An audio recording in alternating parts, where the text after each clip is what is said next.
Hello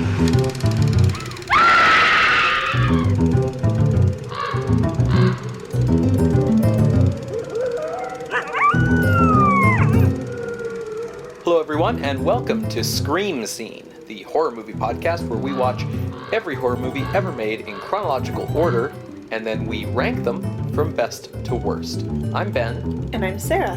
How you doing today, Sarah? Doing pretty good. I had a live show on Friday, and it went pretty good, so I'm pretty happy. Yeah, it was your first live show as a music Musician. artist, yeah. Or at all, really, but yes. Yeah, I think it went really well. Thank you. If you haven't checked out Sarah's music yet, it's stegosaurus.bandcamp is where you can find it. Yeah. What are we watching today, Ben? Well, it's a very special episode, I think, for us, Sarah. It's our first sequel. Yeah, I guess that's so. It's not going to be our last by any means. If there's a genre that likes sequels, it's horror. We've had remakes. We've had remakes. We've already had remakes. We've had rip-offs. The Golem technically was a prequel. Yeah, that's true. But this is really our first out-and-out sequel. It's Bride of Frankenstein from 1935. We looked a couple weeks ago at Black Moon, which came out in June of 34. Then the production code was passed in July of 34. And then the next, Hollywood studio horror movie isn't till April of 35, which is this one. So you can see how the code kind of, immediately slammed the brakes on the genre, which, had already been slowing down because of backlash and censorship and all that kind of stuff. Yeah, no longer kind of worth the effort to do it. Was there any horror movie in production that kind of just had to, be swept under the rug or something because of the code? Not that I'm aware of. I know that, Bride of Frankenstein had some code issues that I will get to, but I think, the wheels of production had slowed on the genre enough that there wasn't really anything in the pipes that suddenly was oh no, at the time. Obviously, we had Maniac in between existing quite outside the bounds of the code. Yeah, definitely. So, because Bride of Frankenstein's our first sequel, and also because it has such a close relationship with the previous movie, Frankenstein, and also with the source material for both these movies, Mary Shelley's novel, Frankenstein, I thought maybe you could kind of recap us about those topics, sort of a last time on Scream Scene, for any listeners who haven't listened maybe to that previous Frankenstein episode. Yeah, the episode's nearly 20 episodes ago, so it makes sense to recap. Mary Shelley was born 1797 and she died in 1851. Now, if you want to hear more about her life, obviously go check out the Frankenstein episode. Kind of what I'm going to be focusing on in her life is the year 1816. So in this year, Mary Shelley had just returned from going around Europe with Percy Shelley and her stepsister Claire Claremont. Coming back to England, Mary's premature daughter had been born and died. Her half-sister, Fanny, had committed suicide. And Percy's wife had committed suicide. So in the midst of a lot of tragedy happening, Mary, her soon-to-be husband Percy Shelley, her stepsister Claire Claremont, and their friends Lord Byron and John Polidori decided to do a summer trip at Lake Geneva. Yeah, and this was the year without a summer, right? Yeah, thanks to a volcano on the other side of the world in Indonesia. But yeah, they went expecting, going down to the lake and going on hikes and swimming and having fun, and instead it was super cold with frequent thunderstorms. A very spooky summer, you could say. That you had to spend indoors. Yes. So in the midst of being, stuck indoors, Lord Byron, with these other literary talents, challenged them to write a ghost story. I mean, John Polidori came up with The Vampire, which is a precursor to Dracula. But Mary Shelley came up with Frankenstein. And as she explained in a preface to a later edition of her novel, she wanted a story that, quote, would speak to the mysterious fears of our nature and awaken thrilling horror. While this gothic horror was brought to life that night, she polished it over the next 2 years, and it was published for the first time in 1818. 200 years ago. Yeah, it's the 200th anniversary. So Frankenstein, when it was first published, had the subtitle of The Modern Prometheus, and I think that's something to keep in mind. As far as the novel goes, I'll be kind of skimming it and just hitting major plot points. But it should be stated that it is kind of structured with the current day timeline of a captain sailing a ship way up north and coming across this guy abandoned. He's on a toboggan, he's near death, and this is Victor Frankenstein, and he begins to recount his life story to this captain. This story that he recounts begins with Victor Frankenstein as an undergrad who has holed himself up in his dorm room conducting experiments with the unnatural arts. Yeah, he's not even like Dr. Frankenstein. Like, people are like, he's just an undergrad. Frankenstein isn't the monster, it's the doctor. He's not even a doctor. And he brings the creature to life from a collection of corpses. But he's so repulsed with what he's done that he abandons the creature and runs away. The creature, fatherless, wanders into the woods, and there he learns to speak by watching a nearby family in the woods, and also by reading a collection of found books, most importantly, John Milton's Paradise Lost, where the creature sympathizes with Satan as a tragic figure. Yeah, because it's the era of the Romantics. Yeah. So this family that he's kind of watching, they have a blind grandfather who they leave behind for a bit as the family goes traveling or something. And the creature befriends the grandfather, who isn't scared because he's blind.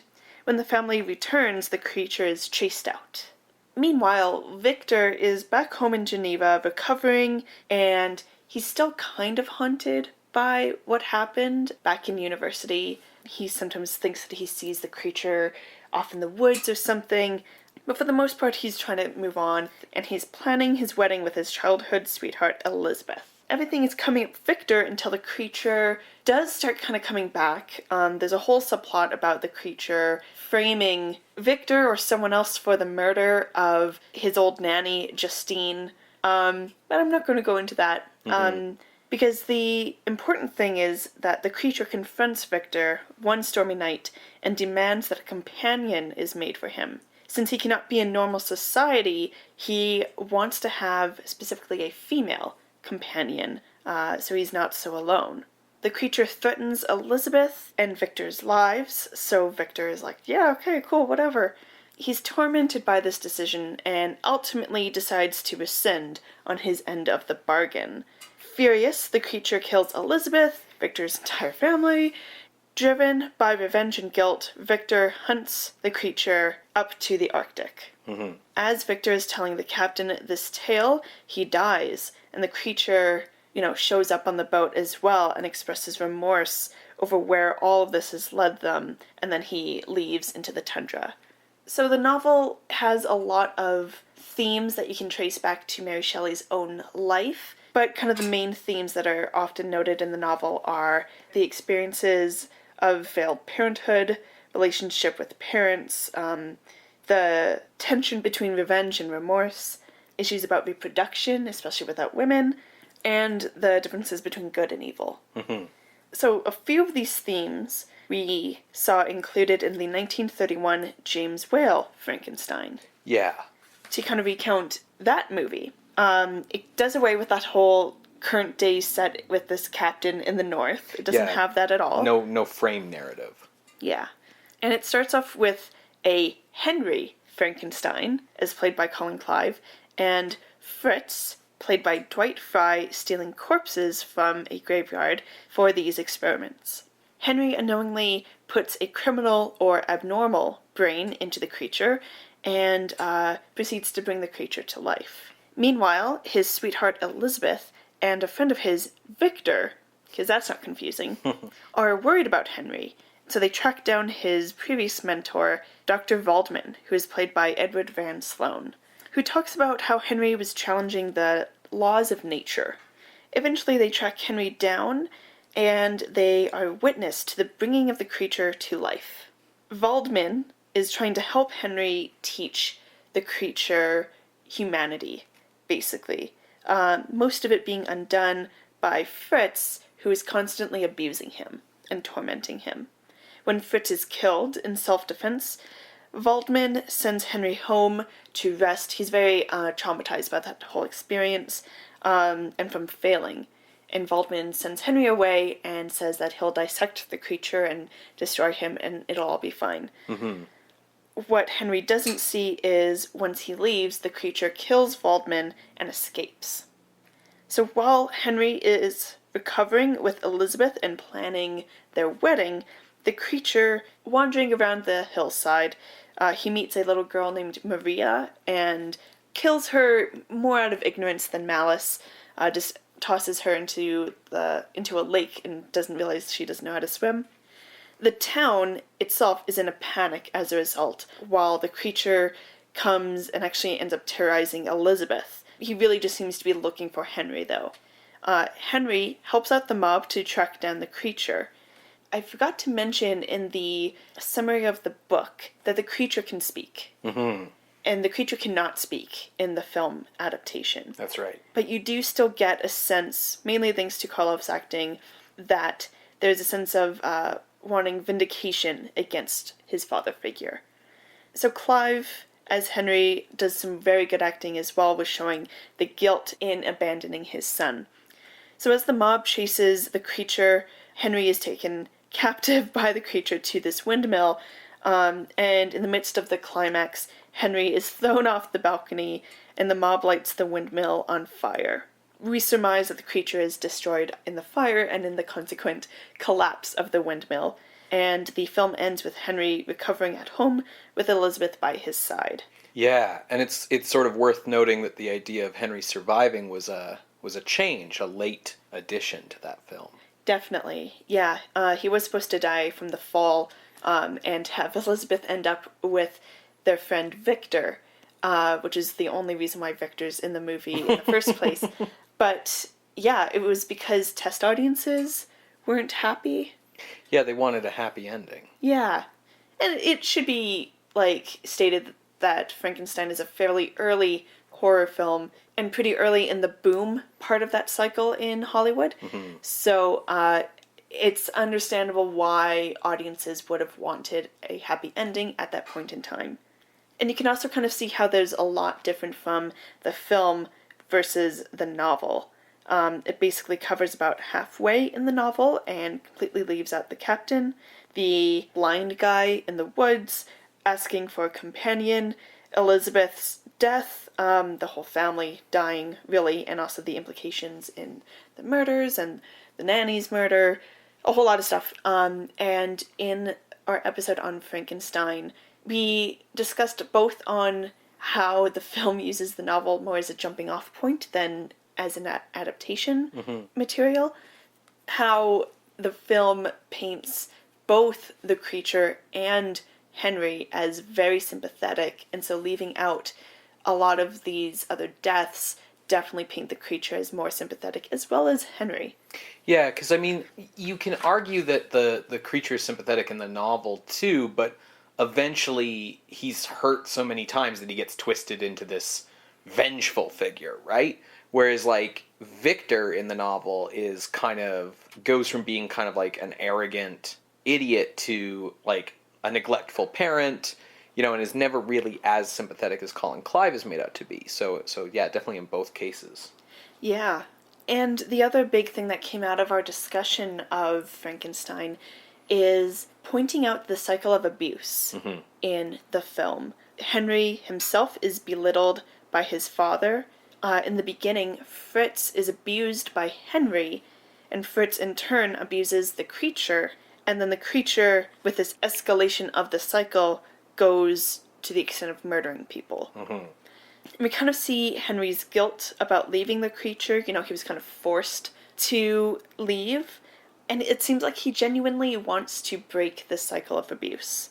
He seemed to really enjoy teaching the creature things, and I would go so far as to say enjoying parenting, which is a big change from the novel. In the novel, as soon as Victor realizes what he's done, he just leaves. Yeah. He just books it out of there. There's no opportunity for parenting. Yeah, movie Henry doesn't really reject the creature. He's just sort of forced by Waldman to abandon it. Yeah. That being said, in the film, it's not like Henry is completely upright morally, right? He has this obsession in the beginning, which is a little scary. And like, I mentioned how he abuses Fritz, who is like that hunchback lab assistant, where that trope comes from. And one thing that I point out in that episode is how everyone has a moment of being horrific but also sympathetic. The creature himself in the film, again, a lot of the credit of this goes to James Whale, but also Karloff's acting. He has this childlike sense of psychology. Most of his violence comes out of fear and self-defense, or ignorance in the case of Maria, rather than maliciousness, which is completely different from the novel. Like you said, the creature in the novel becomes a vengeful force, who is ultimately remorseful at the very end. And I think it's interesting to think about our two main characters in the 1931 Frankenstein being Henry and the creature, both being very sympathetic, and the film taking pains to show that, yes, these people are sympathetic, both with the having to drag Henry away from his son, as the film puts it, but also the creature having that criminal brain. No one is specifically at fault for the tragedies that happen, versus the novel, where they're both equally at fault, but Henry probably more so, or Victor, I should say, because it's the novel. But with the introduction of the Hollywood Code, we had a special episode between this episode and the last episode, kind of detailing and going through the code step by step. But kind of the big thing, besides no sex, was that the sympathy of the audience should never go to the side of whoever is doing the wrongdoing, is doing crime, evil, or sin. There should be no sympathy for the violation of law, natural or human. And we talked about in that special episode on the code how, because of those specifically two huge general principles, the 1931 Frankenstein would have had a lot of trouble with the code, if not completely being changed or not made in the first place. So I guess they've had about a year to kind of get their mind around the code before producing Bride of Frankenstein. I've seen this movie once, and I didn't have this contextualization. And so I'm really interested to see, now that I have this historical understanding, and seeing the development of the industry at large, what this movie is going to look like. And I think it's worth noting that when we identified how the original film had made Henry and the creature more sympathetic, it was in the context of the two of them being outsiders and outcasts from society, and how that mirrored or paralleled the lives of Colin Clive, who stars as Henry, but also director James Whale, who were both gay men in Hollywood at the time. Definitely. The idea of doing a sequel to Frankenstein had been kicking around as early as 1931, when the ending of the original was changed to allow for Henry Frankenstein's survival. Once that was done, the idea of like, oh hey, that means we could do a sequel, was sort of planted in the mind of Carl Laemmle Jr. Were sequels already pretty common? Sequels weren't as common in the 30s as they are today, For sure. but they weren't unheard of.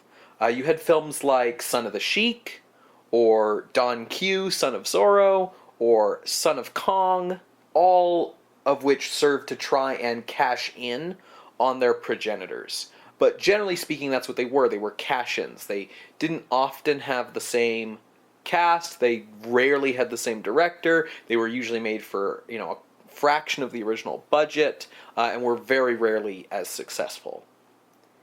Now, director James Whale was not interested in returning for a sequel. He felt he had, quote, squeezed the idea dry, unquote, on the first film.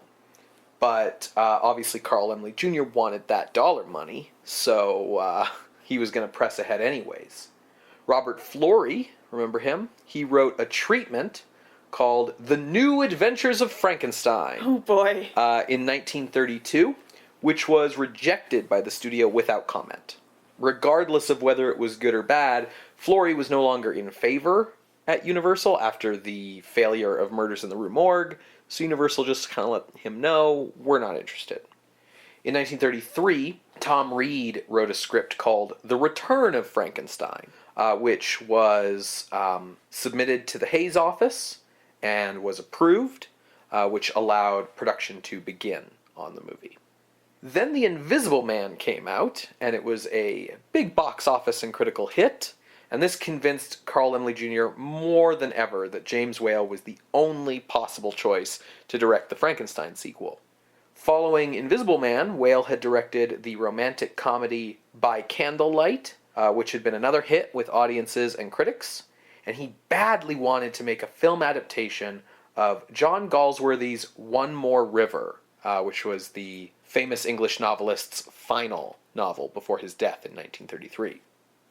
Whale convinced Laemmle to buy the rights to the novel and let him make it a prestige picture, and in exchange, he would direct Bride of Frankenstein. That seems to be a common theme in Whale's life. Mm-hmm.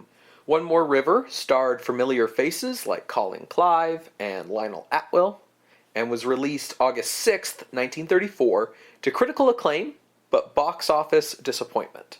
It was the first film Whale made that had to contend with Joseph Breen's Production Code Administration, which proved challenging for Whale, especially with the subject matter. But its box office failure was actually chalked up by the studio to its high-class English period setting, not really appealing to Depression-era American audiences. With One More River out of the way, Whale was put to work on Return of Frankenstein.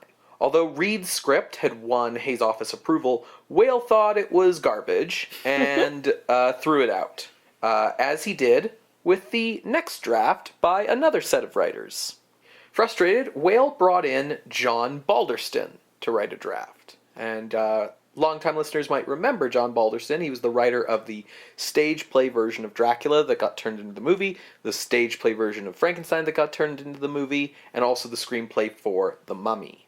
Whale was convinced there was no way to really top the original, so he decided instead to make the sequel a, quote, memorable hoot, unquote, to make it campy and over the top and as sort of ridiculous and to push things to their extreme as far as they could, rather than try to make like a better movie, just to make a more fun, more ridiculous movie. Okay. He really didn't think like that he could make a scarier or even like a better movie. He just sort of figured, you know, if I have to do this, let's have fun doing it. Balderston, when he wrote his version, decided to base the story on unused elements from the novel.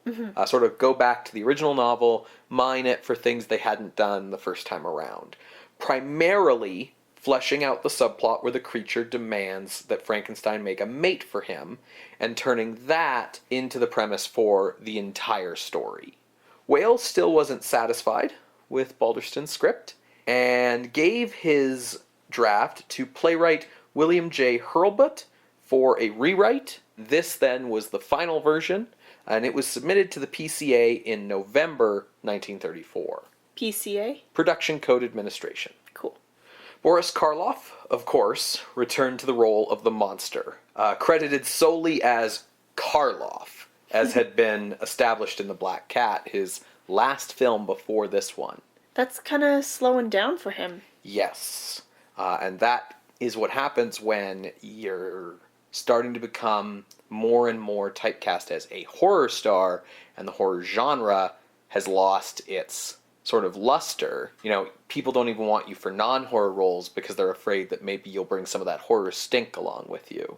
It was decided to let the monster speak in this film, as he does in the novel, primarily because it would be difficult for him to request a mate from Frankenstein otherwise. Whale and the studio's psychiatrist decided that the monster should have a mental age of about 10 and an emotional age of about 15. And they selected a limited vocabulary of 44 words for the monster to use, by examining the test papers of 10-year-old boys. Okay, interesting. Karloff was actually upset at the decision for the monster to speak. He believed that speech removed the audience's ability to sympathize with him the same way that they did when he was a silent character. Okay. Sort of similar to the thought process behind the silent protagonist in video games, that the audience can project motivations and feelings onto the character more when they can't speak. Okay. This dialogue meant that Karloff couldn't remove his dental plate for the role, which would change his look considerably from the sunken-in cheeks that he has in the original, which gave him that gaunt, cadaverous appearance. With the dental plate in, he couldn't look like that anymore. Makeup artist Jack Pierce made further changes to the monster's appearance and design, largely to show the effects of the windmill fire that ended the first film, giving the monster burnt-off hair, burn scars, this sort of thing, and then showing those injuries heal gradually throughout the running time of the sequel. Colin Clive also returns as Henry Frankenstein. The actor's alcoholism had worsened significantly since the first film had been made. In the intervening years, Clive had appeared in 8 films, including One More River, as previously mentioned. He also appeared as Mr. Rochester in a Poverty Row version of Jane Eyre, actually the first sound version of Jane Eyre made on film. Oh, interesting. It's not a very good version. Oh, no. Whale felt that Clive was essential to what he called the hysterical quality of the character, despite the liability that his alcoholism presented to the production.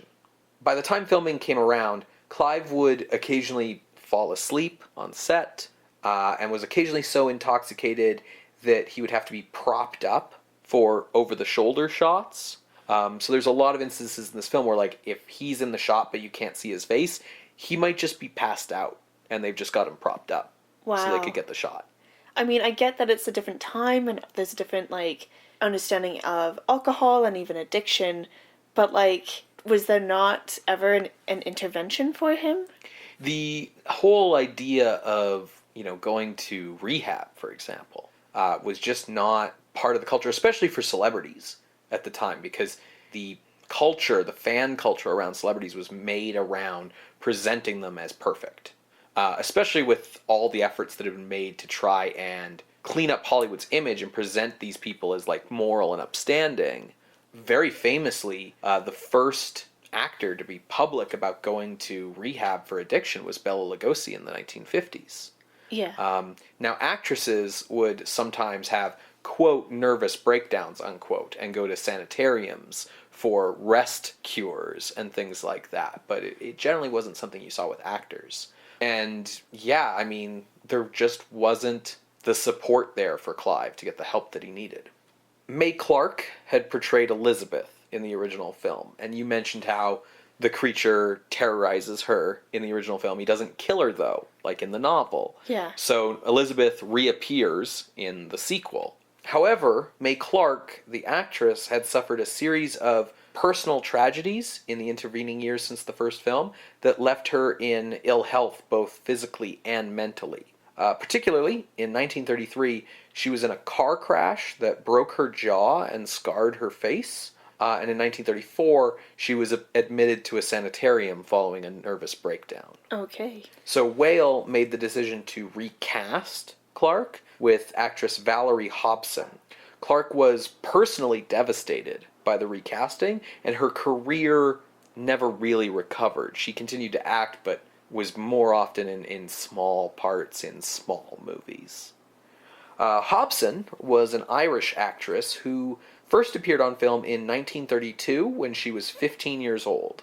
After 6 films in Britain, she came to America and then appeared in 6 more films before starring in this Frankenstein sequel at the age of 18. That's quite different, because, like, we mentioned in our Frankenstein episode how Mae Clarke portraying an older Elizabeth adds some kind of maturity to her and Henry's romance. Mm-hmm. So then to go, like, all the way to, like, 18, mm-hmm. That's quite a jump. That's a very strange recasting. Yeah, to compare, Mae Clarke was 21 when she appeared in the original, and she would have been 25 had she been in the sequel. While Colin Clive was 10 years older than Clark was, so here he was 35 with this 18-year-old playing his wife. Yeah. A new character for the sequel would be Dr. Septimus Pretorius, Henry's heretofore unmentioned mentor. Dr. Waldman from the original, seemingly forgotten. Well, he was dead. They never mentioned this guy in the original. Yeah, fair. Universal wanted Claude Rains for the role, but Whale had conceived the character, who he described as an over-the-top caricature of a bitchy, aging homosexual, for Ernest Thesiger specifically to play. And Whale got his way. Yeah. We've already seen Thesiger in The Old Dark House, where he was Horace Femme, and in The Ghoul, where he was Boris Karloff's Scottish butler. Thesiger had been born in 1879 to an upper-class English family. He attended the Slade School of Art and began acting on stage in 1909 and briefly served in World War I. After the war, he married Jeanette Rankin, who was the sister of his actual partner, artist and fellow Slade graduate William Rankin, while Jeanette was in a relationship with Margaret Jourdain. So it was sort of a pretense marriage so that no one would bother them while they carried on their actual homosexual love affairs. Despite this pretense, all of Thesiger's acquaintances knew that he was gay. His stage career continued through the 1910s, and he met Whale in 1919 through their theater work.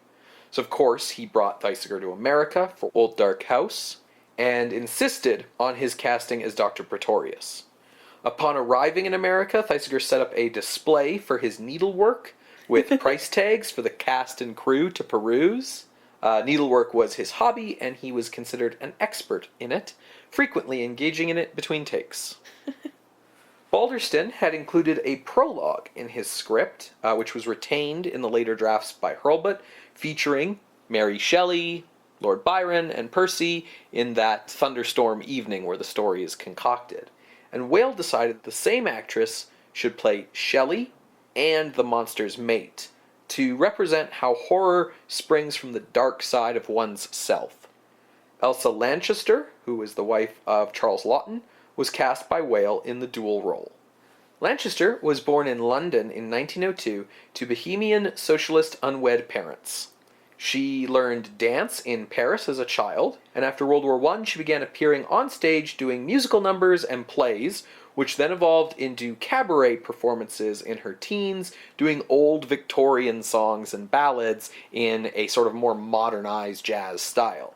This led to nightclub acts in her early 20s, and then more serious stage work in her mid to late 20s. In 1927, she was appearing in a play when she fell in love with fellow cast member Charles Laughton, marrying him 2 years later. Laughton was bisexual, but by all accounts in love with and happy with Lanchester.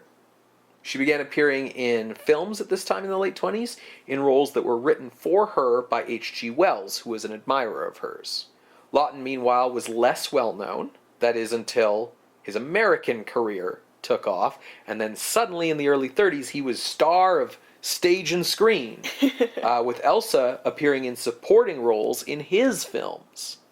For her appearance as the creature's mate, the design and execution were once again by Jack Pierce, including a perm hairdo supported over a wire frame for her character's iconic hairstyle. For her part, Lanchester really disliked Jack Pierce.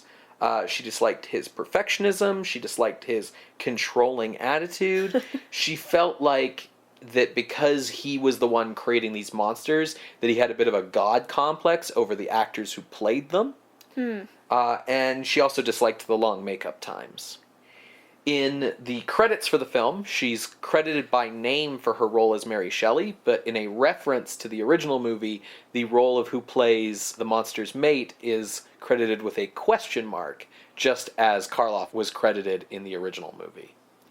Two of the cast members were imports from The Invisible Man. We've got Una O'Connor, the wailing innkeeper from that film, who fulfills a similar comic relief function here. while Clive, who was the buffoonish policeman, would now be this film's buffoonish burgomaster, which sort of left poor Lionel Belmore, who played the role in the original film, in a bit of a lurch. No reason to recast him, except that Whale found this other actor he liked better more recently. Yeah. Our favorite madman, Dwight Fry, makes an appearance. He's playing another unhinged character, Carl. This was his first film since his brief uncredited appearance in The Invisible Man, and it was his first named and credited role in a film since The Vampire Bat. Fry had seen his film career really slow down due to the degree to which he had been typecast in these kind of unhinged madman roles. Which is really unfortunate. He's a really good actor. Mm-hmm. And, you can see in Dracula that he's more versatile than just that. Mm-hmm. Behind the camera, many of the crew were returning either from the original Frankenstein or from The Invisible Man. It's the same editor as The Invisible Man, for example. While Kenneth Strickfaden, who was the art director of Frankenstein, returned with his bounty of electrical equipment for the lab, much of which was recycled from the original film. John Fulton, who did the special effects for The Invisible Man, also returned here to provide optical effects for this film. Franz Waxman, who had composed the score for The Invisible Man, also composed this film's score. Waxman was born in 1906 to Jewish parents in the German Empire. He began studying music at 16 and eventually became a composer for the German film industry. Then he was badly beaten by Nazis in Berlin and fled with his wife to America. Whale was impressed with Waxman's score for The Invisible Man and asked Waxman to compose a score for this film that used themes that didn't resolve musically. Whale said to him that it was a picture that didn't resolve until the climax, so he wanted a score that didn't resolve until the climax. Interesting. Waxman ends the score with a dissonant chord timed to a climactic explosion, which is intended to convey that the explosion is so powerful that it's shaking the sound equipment in the theater itself. His score for the film would be highly praised and see him made head of music at Universal. Nice. For the cinematography, we have a new crew member in terms of Whale's crew. It's John J. Mescal, who had been the cinematographer for The Black Cat. Oh, nice. That was some really good work. Yeah. Shooting for the film began in January of 1935 and was marked by a change of title from Return of Frankenstein to Bride of Frankenstein. This title, I think, more than anything else, is what validated the popular notion that the monster is called Frankenstein. Because Dr. Frankenstein's bride is Elizabeth, and the movie ain't about her. Yeah. The initial budget for the film was about the same as the original, around $290,000. The shoot went 10 days over schedule so Whale could get the actor he wanted for the role of the blind hermit, and it ended production $100,000 over budget. Oh my god. Once again, Henry Frankenstein was meant to die in the climax, and once again, Whale spared him by re-editing the ending to make his survival a possibility. Bride of Frankenstein, as you mentioned, is our first code-enforced picture on the list, and you can bet that Joseph Breen had some things to say about it. Breen objected to dialogue throughout the script about Frankenstein's god complex and anything in the story comparing his acts of creation to gods. He objected to a scene, which was then cut, of the monster seeing a statue of the crucified Jesus and running over to it and attempting to save the figure from the cross. Another cut sequence involved a subplot about murders that Dwight Fry's character commits and then blames on the monster. The deletion of this subplot severely reduced Fry's screen time in the finished film. Breen also objected to several shots of Elsa Lanchester as Mary Shelley, believing that her breasts were too visible.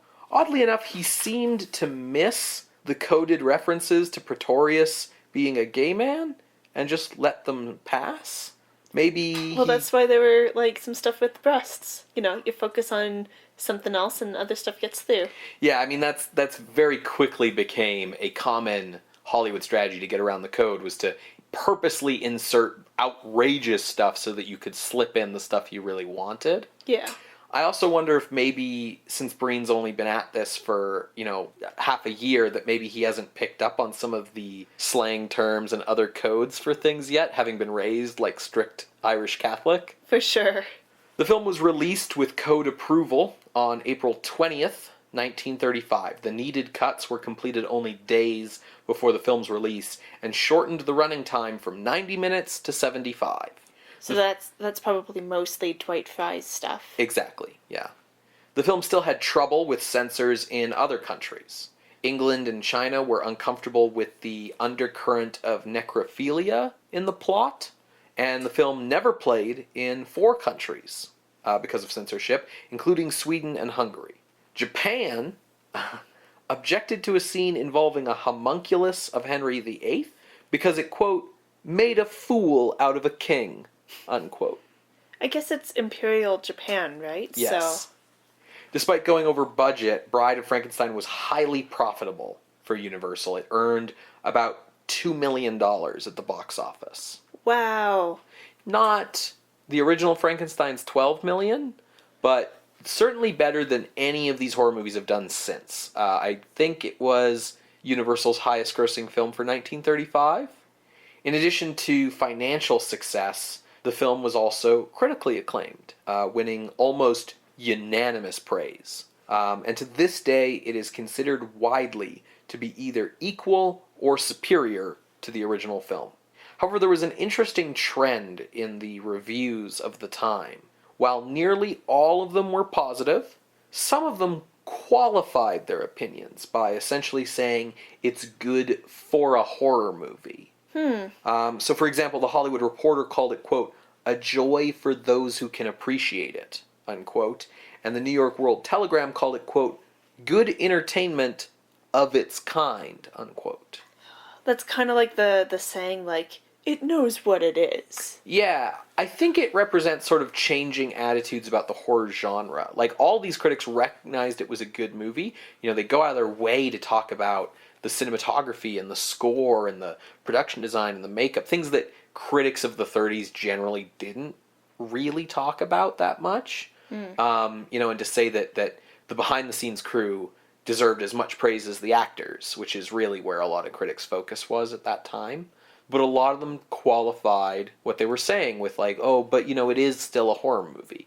And I think that sort of represents how far the genre had fallen in people's eyes. Well, I mean, it's been over a year-ish since our last horror movie, mainstream horror movie.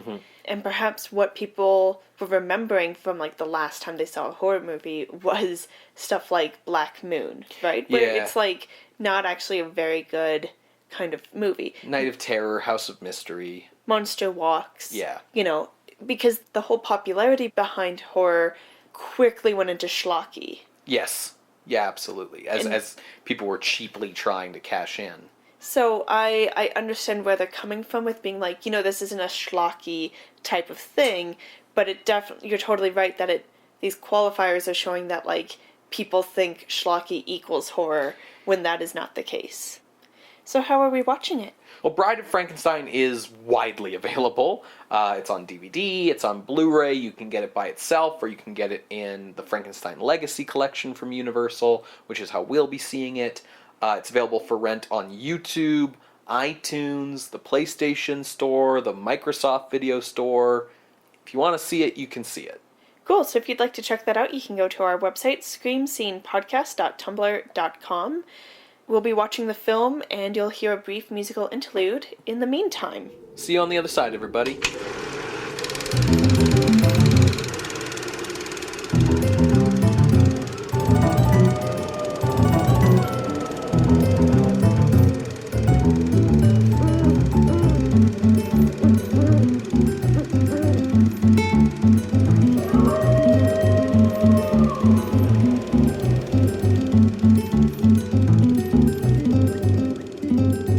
Welcome back to Scream Scene. We just finished watching The Bride of Frankenstein from 1935, directed by James Whale.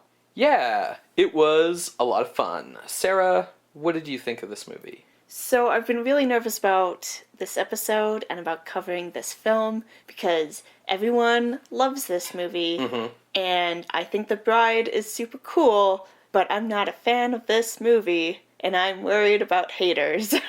Okay, that's interesting. I know that, like, in the past, what you've told me is that your big beef with this movie is that it's called Bride of Frankenstein, and it revolves around making the Bride of Frankenstein, and then they make her, and the movie ends. Like, she doesn't get to do anything. I have other beefs as well. Okay, I was curious if that was still your main beef, or if you'd kind of gotten over that, or what. So, I'm going to give a plot summary of this movie, but before I do, I want to sort of give a quick definition of a term in case some of our listeners aren't familiar with it. And that term is retcon. It's a term you might be really familiar with if you're into comic books, but it's only starting slowly, I think, to seep into more mainstream discussion.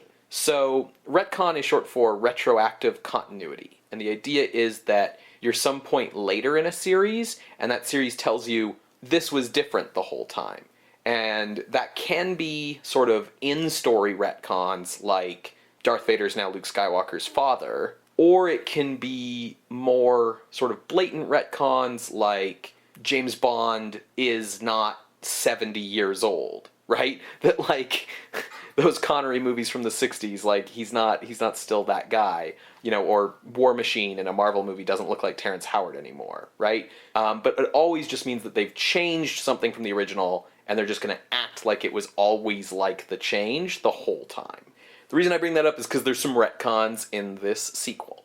So the movie makes the interesting choice of opening on the stormy night with Mary Shelley and Lord Byron and Percy Shelley.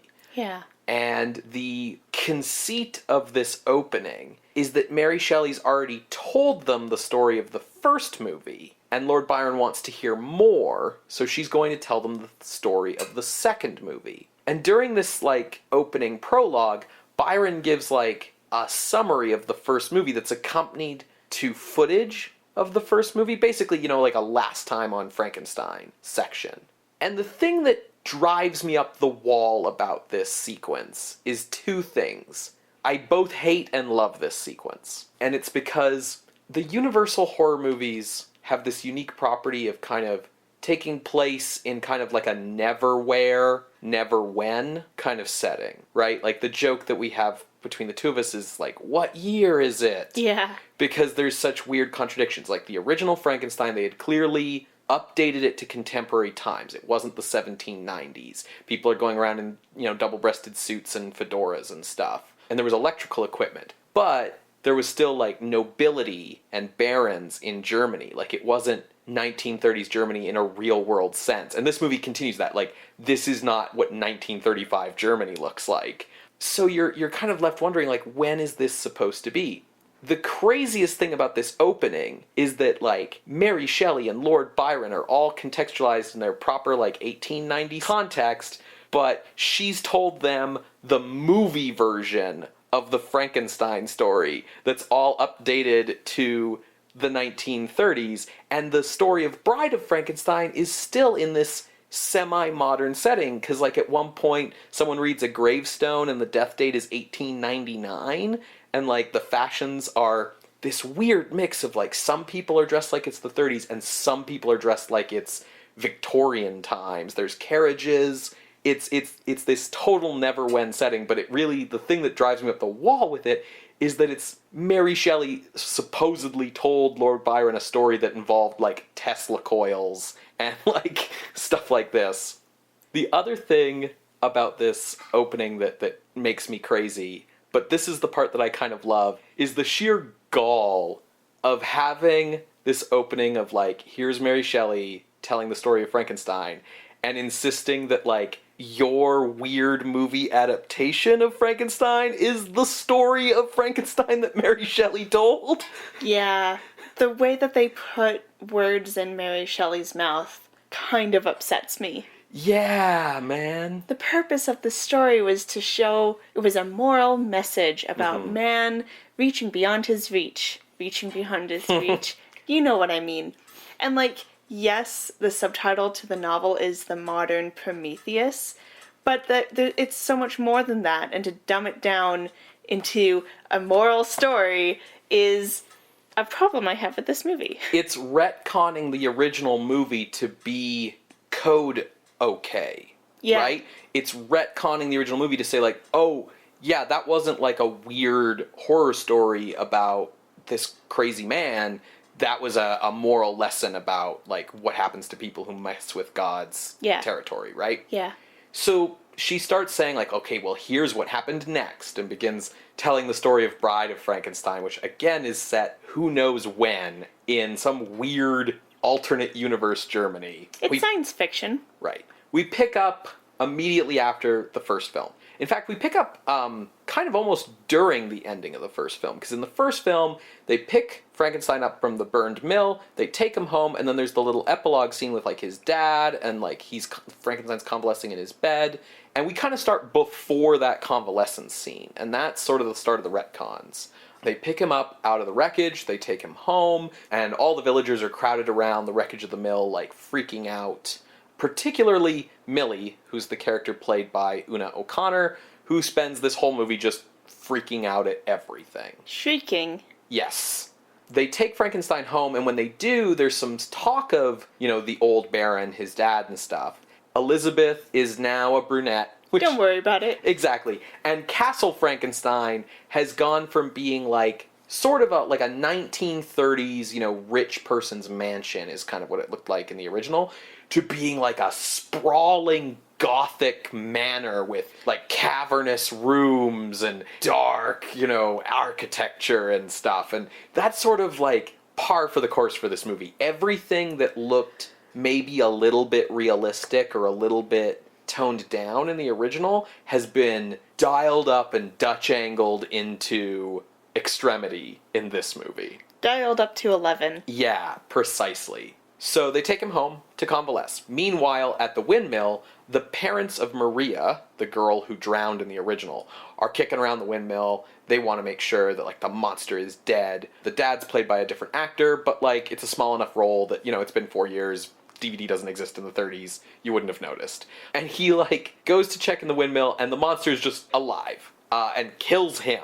Just, boom, kills him. And then, like, crawls out of the wreckage, boom, kills the wife. The monster is much more violent in this movie than in the original. It's one of the things I feel got dialed up to 11. Like, he really only kills, like, 2 or 3 people in the original, and I think in this movie it feels like 20. He goes on a rampage into the countryside where he kills a bunch of people, and Millie sees him, goes home, shrieks about how the monster's alive, but nobody believes her. There's sort of an implied jump of time, because Frankenstein's convalescing, and it's mentioned that he's the young Baron now. So presumably while he's been recovering, his dad died. And Ernest Thesiger, as Dr. Pretorius, shows up one dark and stormy night, and basically forces his way into Frankenstein's home, and Elizabeth's like, who's this? And Frankenstein's like, well, this is my mentor from the university who got kicked out for knowing too much. And Pretorius is telling Frankenstein, like, hey, so I heard you successfully made a dude. I really want to try that. Let's get together and do that. And Henry's all, no, I've learned the error of my ways. You know, I shouldn't have messed around with God. It's wrong, it's bad. And Pretorius is like, yeah, but come on. And convinces Henry to at least come back with him to his place to check out, like, what he's managed to do. So they go by carriage to Pretorius's, like, attic laboratory, where Pretorius seduces Henry Frankenstein, basically. He pulls out sort of what he's managed to do, which is make these little homunculus people in jars. There's a lot of comedy business around them, but the main point of it is that Pretorius has created them by, like, growing them, like cultures, from nothing. But he can't seem to make, like, a full-size person that way. So his plan is to grow just a brain, and then Frankenstein to do his normal dig up dead people, sew them together thing for the body, and we're going to make a woman so that it mates with the dude we already made. Frankenstein's not really into this idea, but you can tell that he's tempted. Meanwhile, the monster, you know, is running around the countryside, scaring various people. The villagers go after him because he's killed a bunch of people. The burgomaster leads a mob. They track him down, they grab him, they capture him, they bring him back to town. transporting him back to town, they lash him to like a pole to transport him, and it's really obviously Christ-like. Yeah. It's really Jesus-y. Yeah. They bring him back to town, and they throw him in a dungeon and chain him up. And again, it has this feeling of like, there's almost a Passion of the Christ element to it. It really doesn't hold him long. Like, he gets out in the same scene that they locked him up in. Breaks out, kills a bunch more people, and escapes. Then he comes across a cabin in the woods where a blind hermit lives, and there's just sort of a tangent into this section of the movie. Like, it's kind of tangential, but I feel like it's a core piece of the movie for a lot of viewers. It gets talked about a lot as being kind of the heart of this movie. He meets this blind hermit, and because the hermit's blind, he takes the monster in, and they become friends, and the hermit teaches him a few basic words so that the monster can start speaking and expressing himself. It's a really nice, good scene. I will say that a problem with it, it's not this movie's fault, and it's a problem with a few other scenes in this movie, is that young Frankenstein is such a pitch-perfect parody of these Universal Frankenstein's movies, particularly this one and the next one, that it's sometimes like hard to watch the original scenes and just not think of like Gene Hackman in the parody version. I mean, I have problems with this scene or segment of the film that aren't Gene Hackman related, but we can talk about that later. Sure. So they become friends, and what sort of ruins this idyllic piece, because of course something has to, is some hikers come across the cabin to ask for directions, and oh hey shit, that's the monster! Scuffle breaks out, and the hermit's whole cabin ends up accidentally burning down, and once again the monster is alone and hated by everyone and has nobody, so he flees into a cemetery, ducks into an underground mausoleum to avoid the mob that's after him. And this is where the monster story sort of reconnects up with the Pretorius and Frankenstein story, where Pretorius is down here in the mausoleum with Dwight Fry as a character named Carl and some other guy named Ludwig to gather up some bodies to make the second creature. This is sort of where you see some evidence of Dwight Fry's subplot that got cut, which was that he was, his character Carl was the nephew of the Burgomaster. You see them together in crowd shots earlier in the movie, and that he killed his uncle, blamed it on the creature, but Pretorius knows that he's the one who really killed his uncle, so he's sort of blackmailing him into helping Pretorius and Frankenstein, and that's what he's doing here. They dig up some body stuff, bring it out of the mausoleum. Pretorius sticks around in the mausoleum because he just likes hanging out there, because in addition to being like a big drama queen, sort of camp character, he's also like a huge goth. And while he's hanging out having like bread and wine on top of a coffin, the monster comes out. And Pretorius is like, oh hey, I was wondering when you were going to show up. We're making you a bride, and I'm your friend. You and I are going to be best pals. And the monster's like, sounds good to me. Pretorius heads back to Frankenstein's place, where the good doctor has decided, like, no, I'm definitely not going through with this. Me and Elizabeth are going to go on our honeymoon. It's going to be great, and I'm going to forget this whole thing. And Pretorius shows up and says, no. We're going to make this woman. And just so that I know that you're going to do it, he has the monster grab Elizabeth, just like he does in the first movie, and take her off to a cave to be a hostage in a cave for the entire third act. And the monster, because he can talk now, can, come into the room and threaten Frankenstein and say, like, you're going to do this, with a little less grammar than that. You do this. You do it. You make me woman. So with Frankenstein kind of, now under duress. Under duress, thank you. They head back to the big laboratory tower from the first movie, which is the only location in this movie that looks like it did in the first film. Everything else looks different, but I guess they realized this location was too iconic. So they arrive there, and it's sort of weird that Dwight Fry as Carl is helping out with the creation of the monster. Yeah. Because Dwight Fry was also Fritz helping out with the creation of the monster. Like, you almost expect Colin Clive to turn around and be like, you know, you're really familiar. Well, you look like someone I used to know. I would love if there was like an Easter egg of Carl saying a line or two that's similar to what Fritz would have said. You know what? Carl's going in and out of that laboratory all the time. All he needs to do when he gets to the bottom of the stairs is, like, open that side door to see the dead body of, like, a hunchback who has the same face as him lying on the ground. Sure. I'm sure they buried Fritz. Okay. Things are kind of getting to a fever pitch at this point in the movie. They need a heart for the bride. Meanwhile, yeah, they've got Elizabeth locked up in the cave. At one point, Pretorius, like, brings out, like, an old, like, prototype telephone to give to Henry just so that they can do the scene where, like, the hostage and the, like, person being blackmailed, like, talk to each other on the phone to know the other one's, like, alive. Yeah. So to get the heart, Pretorius tells Carl, like, oh yeah, go talk to your friend at the accident hospital to go get, like, a heart from a recently dead person who died of an accident. And he tells Henry, like, people are dying of accidents all the time. And then Carl, of course, goes into town and just murders someone and takes their heart, because of course. So, anyways. Yeah. They put the girl together. We get, like, a reprise of the creature creation scene from the original, but with, like, way more money and camera angles and sets and lights and electrical doodads and swelling music, you know? It's the special edition revised version. Sure. They make the Bride of Frankenstein. And Pretorius actually calls her that in dialogue. So I kind of wonder if it's supposed to be like the bride, comma, of Frankenstein, the same way that you might refer to, like, the Requiem, comma, of Mozart? Maybe. Anyways. Carl dies. Oh, yeah! Does the monster just kind of, like, throws him off the top of the tower? I don't remember why that happens at all.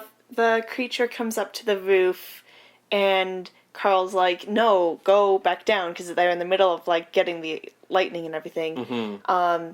And because the creature isn't listening, Carl grabs a torch that's lit. The creature is like, no, fire, and tosses Carl off. I feel like that's only there because we just saw Carl go and murder someone, and we need to appease the censors. Absolutely, he needs to die. Also, Dwight Fry always dies. The one thing, in terms of, like, continuity they really keep from the original is the idea that, like, fire is the big thing the creature doesn't like. That's the thing that sets him off. The big twist is that once they've got the Bride of Frankenstein all dolled up in her dress and crazy hairdo, which I have no idea, like, she's wrapped up as a mummy when they make her, so did they just, like, take off the bandages and that hairdo went sproing and came out? Or did, like, Pretorius and Frankenstein spend, like, an hour with, like, a blow dryer, like, this is what happens when you get electrocuted. Right, okay, that makes sense. So, the big twist is that when they finally present the two monsters to each other, the bride reacts to the original Frankenstein's monster the same way everyone else does, which is to scream and freak out. It's probably because, like, somehow they managed to make her look a lot more normal, you know, because she's a girl, so she has to look hot. Whereas, like, the original Frankenstein, of course, is this big, like, ugly blockhead man. So she freaks out. The monster's not happy about this, of course. Things are going really bad. Elizabeth escaped from the cave on her own off screen and shows up telling, like, Henry, like, hey, we gotta get out of here. And the monster is like, no, because he's just pissed that this bride of his doesn't like him and that, like, they've really screwed him over on this deal. And he finds, you know, the one switch that blows up the entire place. Why do they even have that lever? Because you always have a self-destruct switch in your secret lair. And he's going to throw the switch and kill all of them because he's realized that he's an abomination of nature. That the monster has realized that his final line, kind of the final line I think in the movie, is, we belong dead. Yeah. He throws the switch, blows up the tower. Like, the entire tower just... It's like the end of a James Bond movie. And even though Colin Clive is definitely there, getting blown up in the wide shots in the lab, Henry and Elizabeth make it out safely, see the lab get destroyed, the end. So just a point of contention. Okay. You said how the creature was rampaging across the countryside, killing a lot of people. Mm-hmm. The only people we see him kill are, like, Maria's parents at the beginning, and that's it. Okay, I see what you're saying. I think a lot of his violence is, because they say in dialogue he's been killing people, and I think a lot of the stuff we see on screen is, like, implied. Because mostly his go-to maneuver, I mean, he does push Carl off the tower. Okay, so besides Carl. But I think, like, a lot of what we see him do in this movie is sort of grab people by the neck or shoulders and kind of throw them aside, and then we just never see that person get back up ever again. So to me, that reads as he's killing those people. But you're right in that, like, there isn't a lot of, like, explicit, like, neck-cracking, drawn-out violence. Well, the reason I bring it up is because we know that, for example, Dwight Fry's character kills the Burgermeister. Yeah, that's and true. blames it on the creature. That's true. And you know how word can get around and kind of explode in that game of telephone. So that's why I bring up we only see a couple of explicit murders. The rest of it is just hearsay. Yeah, there is that Romani family that he, like, comes across in the woods, but, like, again, it's just a case of him, like, grabbing people and throwing them around. There's, like, a girl who he tries to save? Yeah, she's screaming and freaking out. She falls into a lake and he dives in to rescue her. But then because she's screaming at him, once he rescues her, he, like, puts his hand over his mouth to quiet her, and it's kind of implied that that's also asphyxiating her. Up and moving, like, in the process. afterward. Yeah, afterwards. I mean, like, in the moment. Sure. All in all, the creature feels a lot more violent in this movie, though, because in the original, he was very innocent and childlike, and you really had to, like, really push him to get him to be violent. You had to throw that torch in his face a lot, and, that kind of thing. And he really only killed Maria out of, like, this kind of innocent ignorance. This movie kind of still retains a bit of that childlike innocence, and especially mostly in that scene with the hermit. But, like, his first go-to when he sees people in this movie now is just to, like, grab them violently and toss them aside and push them off of things and stuff. He feels a lot more aggressive, even if the violence isn't as explicit as it would have been pre-code. I wonder if that's just a product of his environment, though. Right? Like, when he's throwing people around, that's because the mob is rushing him. Oh, for sure. He's not inherently violent, and I think that the movie goes to great lengths to kind of show that. Mm-hmm. Which, again, is kind of why I bring up, like, did he kill those people? Yeah, I guess it really comes more from the fact that as a sequel, it feels like they were really going for what's kind of become a cliche in sequels, which is that desire to kind of go bigger than the predecessor, right? So there's a lot more action in this movie, and that's why the monster rampages a lot more and inflicts a lot more damage on people, is it just feels like they're giving it a lot more action. So I have one thing I want to say, and then kind of moving on to the discussion. Mm-hmm. The whole emphasis on drinking wine, or Praetorius saying that gin is his only weakness, or even when Praetorius drugs the wine to give to the creature to make him pass out. All of that feels in very poor taste and makes me very uncomfortable given Colin Clive's real-life situation in this moment. Yeah, that's true. There's definitely a feeling of, in this time period, people not knowing really what to do about this, but it's not like alcoholism was some unknown thing, because, I mean, the dangers of it were what led to the temperance movement and prohibition and all that stuff to begin with, right? Yeah. But seeing a problem and knowing how to help are two different things. Yeah, or even to be aware of, like, you can know someone's an alcoholic, but you might not be aware that having those story elements around or doing those things could be a triggering element or could be insensitive. Like, that's a level of, awareness that I think that comes with a lot of understanding that's difficult to arrive at. For sure. Just commenting on something that kind of bothered me with the film, but it's just kind of like a thing I'm saying, kind of putting it on a shelf. Yeah, I mean, the thing about, like, Praetorius saying, like, gin's his only weakness is part of this running gag where everything's his only weakness. I will say about Clive's alcoholism, if we're talking about how that reads into the movie, watching it, if you know how bad it was, you can kind of see it. Yeah. Because there's very rarely any scenes where he's standing up. Like, there are a few, especially towards the end when they're doing the laboratory stuff. But in most of his scenes, he's sitting. In a lot of them, he's lying down. The way the editing is done in his scenes, you very rarely see sort of him and someone else talking in a shot at the same time. He has a lot of close-ups and then reverse shots on someone else. But his performance is still really powerful, I think. He's still got that tragedy. He's still got that manic insanity that he had in the original movie. Like, he's still Henry Frankenstein, Yeah. There's sort of a cruel parallel between the way that Pretorius lures Henry back to doing something that he knows he shouldn't, but is clearly drawn to anyway despite himself, and Clive's own alcoholism. Yeah, definitely. Yeah, that's a neat parallel that you've identified. And that being an element of the character is the thing that feels weird.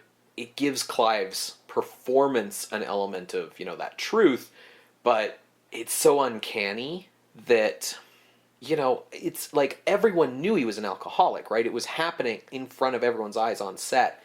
And so it feels strange the way that Whale has made Henry the character that he is in this movie, because that to me feels more exploitative of Clive's problems than anything else. That being said, a lot of the changes to Henry in this movie vis-a-vis the last movie feel code motivated to me.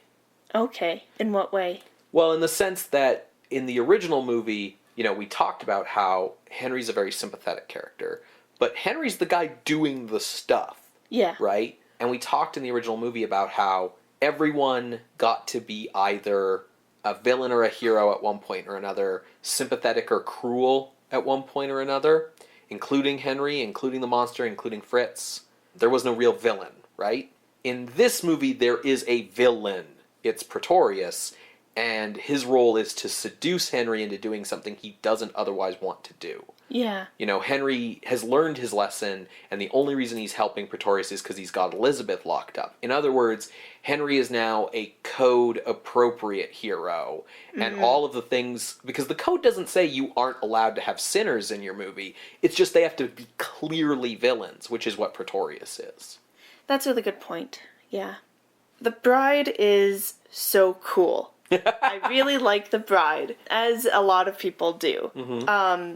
And the fact that she is like a very popular thing despite getting 5 minutes is a testament to how awesome she is and what a disservice to the film it is that we only get 5 minutes. Especially because we get like 10 minutes of the jar people.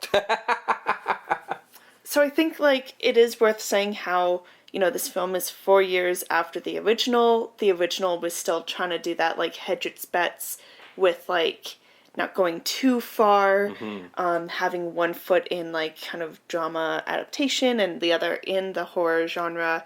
And now that it's 4 years after that, we're going like all the way. And you see that in the set design and everything like that. Yeah. While Whale is still adept at doing subtlety in his themes or in his coding of things in that subtext, everything else is overdone. Okay. It just feels like a bit much. Yeah. And as much as the music is great, the music is so much in the climax. It's just, it's too much for me. I went back and watched the creation of the creature from the first film, and it doesn't have a score because it's so early in sound technology, but like the fact that there's no score with it allows it to kind of stand on its own. I wish there had just been less in the Bride's creation. It's definitely a very bombastic score. That being said, bombast was the style of scores at the time. If you listen to, King Kong or any of sort of the contemporary big musical scores, they all kind of sound like this. So while I absolutely see and agree with what you're saying, I just want to point out that it wasn't like Franz Waxman was, doing something weird by going super over the top, right? Yeah, I just feel like despite its bombasticness, it takes away some of the weight of what's going on. The other thing that just gets my goat about it being overdone and just hitting me over the head about it is this film's religiosity. Yeah, that's definitely an element in this movie that Is a bit much. it's so interesting to me because, like, the first film touches on religion, but in a very, like, intentionally blasphemous way, right? Yeah. So the religiousness in this movie almost feels like a reverse course that really feels like, again, code motivated. Pretorius puts himself analogous to Satan. Satan's one of the jar people. And you can kind of see that in the way that his character's a bit like Faust. And luring and tempting people. Yeah, he's the Mephistopheles to Henry's Faust. Yes, I definitely got the Faust person mixed up. But the Jesus imagery with the creature, when he first meets the hermit, there's a crucifix above the bed that gets its own fading shot. Yeah, it fades out a second later. And even, like, the hermit himself being like, oh, thank you, God, and, like, having, like, this prayer moment, it just feels out of place in this film. And, like, if there was going to be, like, bringing in religious themes or symbolism, I would have expected Whale to be a bit less heavy-handed with it. So I wonder if it's with the censor board, trying to, like, not appease because of, like, what the censor board has asked for, but to put that in to allow for stuff like the violence or whatever to kind of get through. But, like, it really bothers me. Okay. And I think the reason why it bothers me is because it tries to, like what you pointed out earlier, it tries to retcon the first film. And with the beginning framing narrative or prologue or whatever, it tries to retcon the novel. Yeah, to say that, like, this is the story that Shelley told, which it isn't. Yeah, and that might be why it bothers me so much, but, or, like, that might be an element as to why it bothers me so much, but yeah.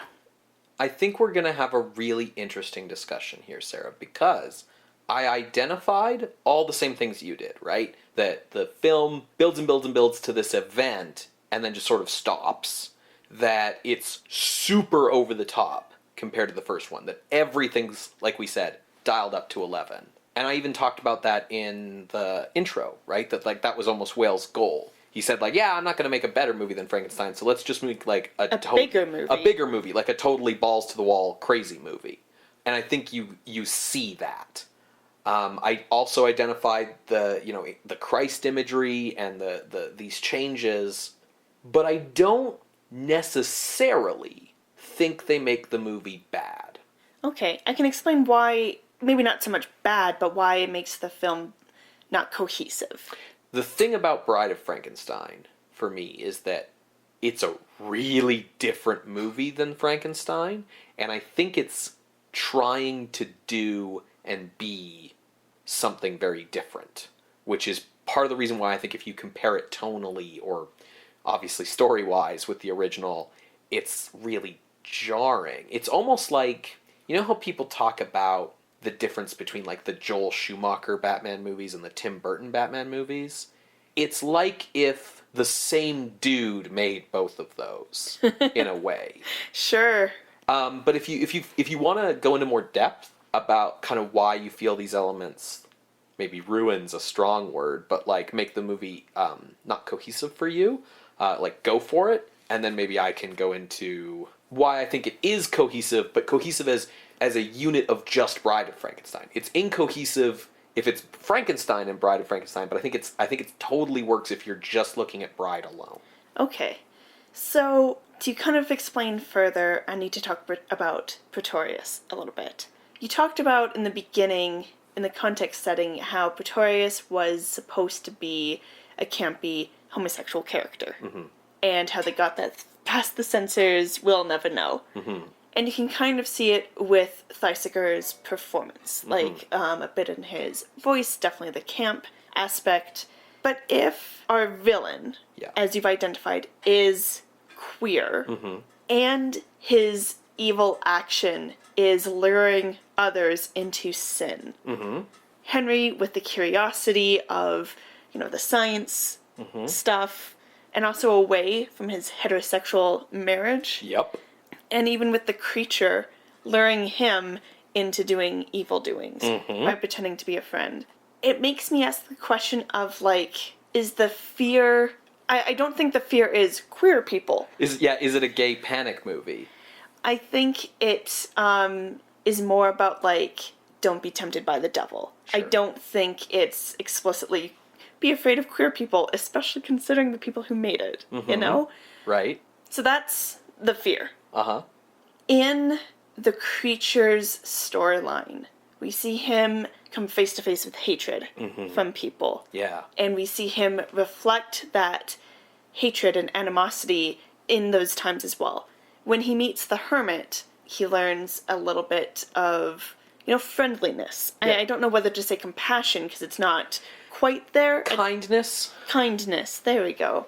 And then that's dashed away, and we see the hatred given to him again by the bride being afraid, screaming at him. And I have to wonder, like, why is all of this stuff about hate and the creature as a sympathetic being in the film here? Unless to say something about hate. If any, like, I would ask if the film is trying to say that hatred is learned. This is going back to the first one, which you said, try to see Bride as its own thing. But Maria doesn't care about what the creature is. She just wants to, like, play and is innocent. A child, yeah. Yet we see with the bride, whose brain is created artificially, has hatred, so hatred is not learned. Right. Kind of a side note here is that, like, why is there so much hate in this movie would be resolved if it was Elizabeth's heart that was put into the creature. I definitely have that exact... Every time I watch this movie, and, like, Elizabeth's tied up, and she's in the cave, and they're like, we need a heart for the creature, and, like, Henry's like, right, but Elizabeth is alive, right? And Pretorius is like, yeah, totes alive, Henry. Like, I keep feeling like that's where the movie is going, is that, like, they're gonna pull out Elizabeth's heart and put it in the bride. And if, like, that was the case, it would also make Elizabeth a more significant character to the extent that the title being Bride of Frankenstein could also maybe still fucking make sense. Yeah. So I totally agree with you that, like, that feels like it's so close to being a thing that makes sense that almost feels like that must have been in a previous draft that the production code said, no. Yeah. You know what I mean? Totally. I don't know that for certain, but it's one of those things that feels there. Kind of like, there's other bits in this movie where, like, even the scene where Carl does kill that woman who they do get the heart from is, like, so barely in the movie. There's a lot of points like that where you can feel the cuts coming in. You can feel the hand of the censor board. Definitely. So yeah, I just feel like, why is the emphasis on, like, it's the environment that makes you so much in there if the creature is just automatically damned because he's this monstrosity, and we belong dead. He's cursed to be sent back to dead. Yeah. And if that's, like, I guess that's why I'm, like, frustrated, because besides this thing about hatred and learned hatred, environment, blah, the only other thing that's going on is the Christianity thing. Yeah, and if the creature's, like, so damned and such an abomination, why is he associated with Christ all the time? Exactly. And it's not even just Christianity. It's specifically, I feel, Catholicism, because of the crucifixes that we see always around. Well, I mean, crucifixes aren't, like, a Catholics-only kind of deal. But my understanding is Catholicism really focuses on the suffering and death of Christ. That's true. The reason why I just want to sort of pump the brakes on that a little is just because Germany is a Protestant country by and large. But yes, you're right that, like, the preponderance of it feels Catholic. I will give you that, yes. Yeah, I mean, like, the only reason I can think for why the bride would scream and hate the creature as much as she clearly does is I would scream too if my only purpose upon creation was to serve to prop up another. That's supposed to be a joke. He's supposed to laugh. Yeah. But anyways, I think, like, so that's because they don't mesh. That's why this doesn't feel like a cohesive movie to me. Sarah, I love all of your points. And do you know why I love all of them? Why? Because I have something to say about every single one of them. Okay, sweet. All right. I don't quite know where to start, but maybe I'll start around where you started. Yeah, I just threw a shit ton of stuff at you. Yeah, I'm gonna serve it right back. The film is almost an anticlimax, right? It builds and builds for the whole running time at a fevered pitch to the creation of the bride. And then once she's around, the film ends. Partially, I feel like maybe this is because they obviously weren't going to reach the natural conclusion of having the bride and the creature get together, given that this is a code film.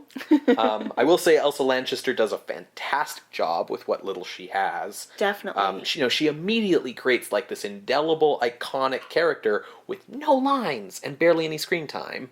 Like you said. So you have the Christ stuff, which you've identified, right? The creature is shown suffering a lot. He's shown being Christ-like.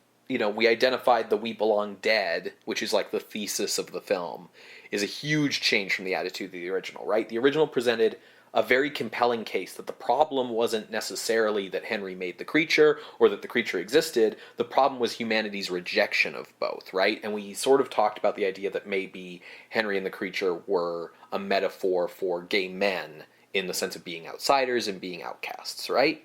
But in the sequel, then it's very clear in the sequel that lines were crossed and natural law was broken and that order must be restored by having these creatures die, and it feels like a really whiplash twist, right, from the original. So this is why I talked about you need to look at Bride as its own thing, because I think the same characters in the sequel represent different things than they represented in the original. The sympathetic nature of the monster and his bride still comes through. Their final demise in this movie feels like they were almost too good for this world because of the way that, we're shown the creature being persecuted through the whole movie. His death feels like a self-sacrifice, like he's dying for Dr. Frankenstein's sins, right? It's another Christ parallel because for Frankenstein to move on, the creature has to die. You brought up this fear about, is this a gay panic movie? Because that doesn't make sense. Gay people made this movie, but, it really kind of feels like a gay panic movie. It's about this dude corrupting this younger guy to go and do some gay stuff with no women, right? It's barely even necessary to decode the queer subtext in this film. It's so much more on the surface than it was in the original. You have the old mentor from college who tempted the younger student to forbidden activities during his college years, and he returns to tempt him away from traditional marriage, and instead join him in a same-sex partnership whose goal is the creation of new people without the need for women at all, right? It's right there on the surface. Yeah.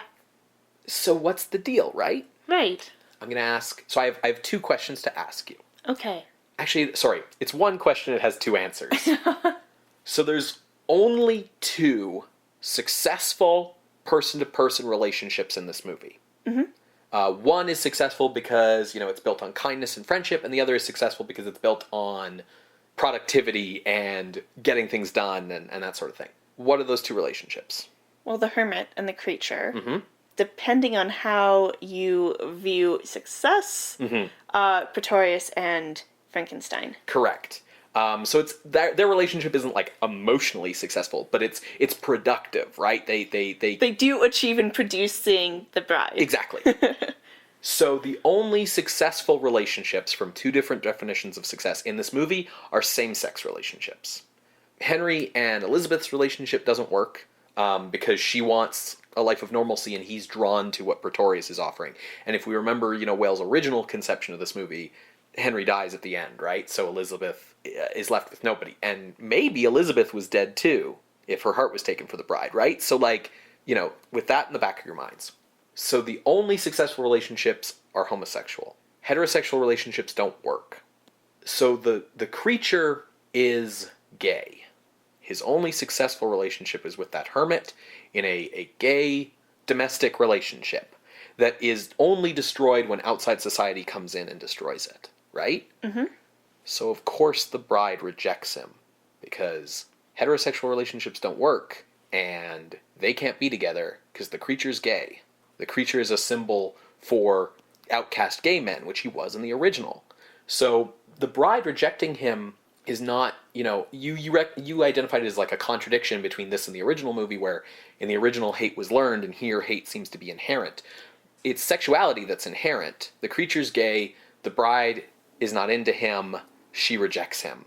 And heterosexual normativity fails again because it can't work with these two characters, and ultimately, they have to die, and you have this sacrifice because the monster in this movie is gay Jesus, basically.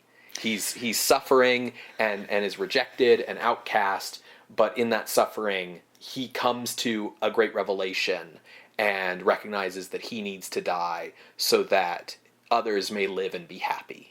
Sure. I will just point out as like a point of clarification that the idea of hate being learned, I think you can draw evidence for that in this film as well, not just taking it from the first film. Okay. Yeah, I feel like the bride's rejection of the creature is not because of the same kind of hate and rejection he gets everywhere else. I think it's a metaphor for heterosexuality. That's what makes it that's the thing that, for me, makes it consistent with the rest of the movie instead of inconsistent. Okay. The other thing about this movie that you talked about was how over the top it was, right? How pushed to the extreme it was, how it didn't have Whale's typical subtlety, which, yeah, it doesn't. It's Dutch angles and bombastic music and hard shadows. I mean, I thought at least you'd like the cinematography in this movie because it's all, and the set design, because it's all expressionism everywhere. Oh, for sure. To me, knowing that was Whale's intent, right? Knowing that he didn't do that accidentally, that he was intentionally doing that, it makes the movie have this element of camp to it. Mm-hmm. And that makes so much sense. This movie makes so much sense. Maybe it's a kind of sense that only works for me. Maybe I'm just drawing connections in my brain where none exist. But for me, there's always been an overlap between the horror genre, goth culture, camp, and queer culture. So you have the horror aesthetic of the 1930s, the Universal horror movies, right? And that's what really informs proto-goth subculture stuff like Vampira in the 1950s or Addams Family in the 1960s. Mm-hmm.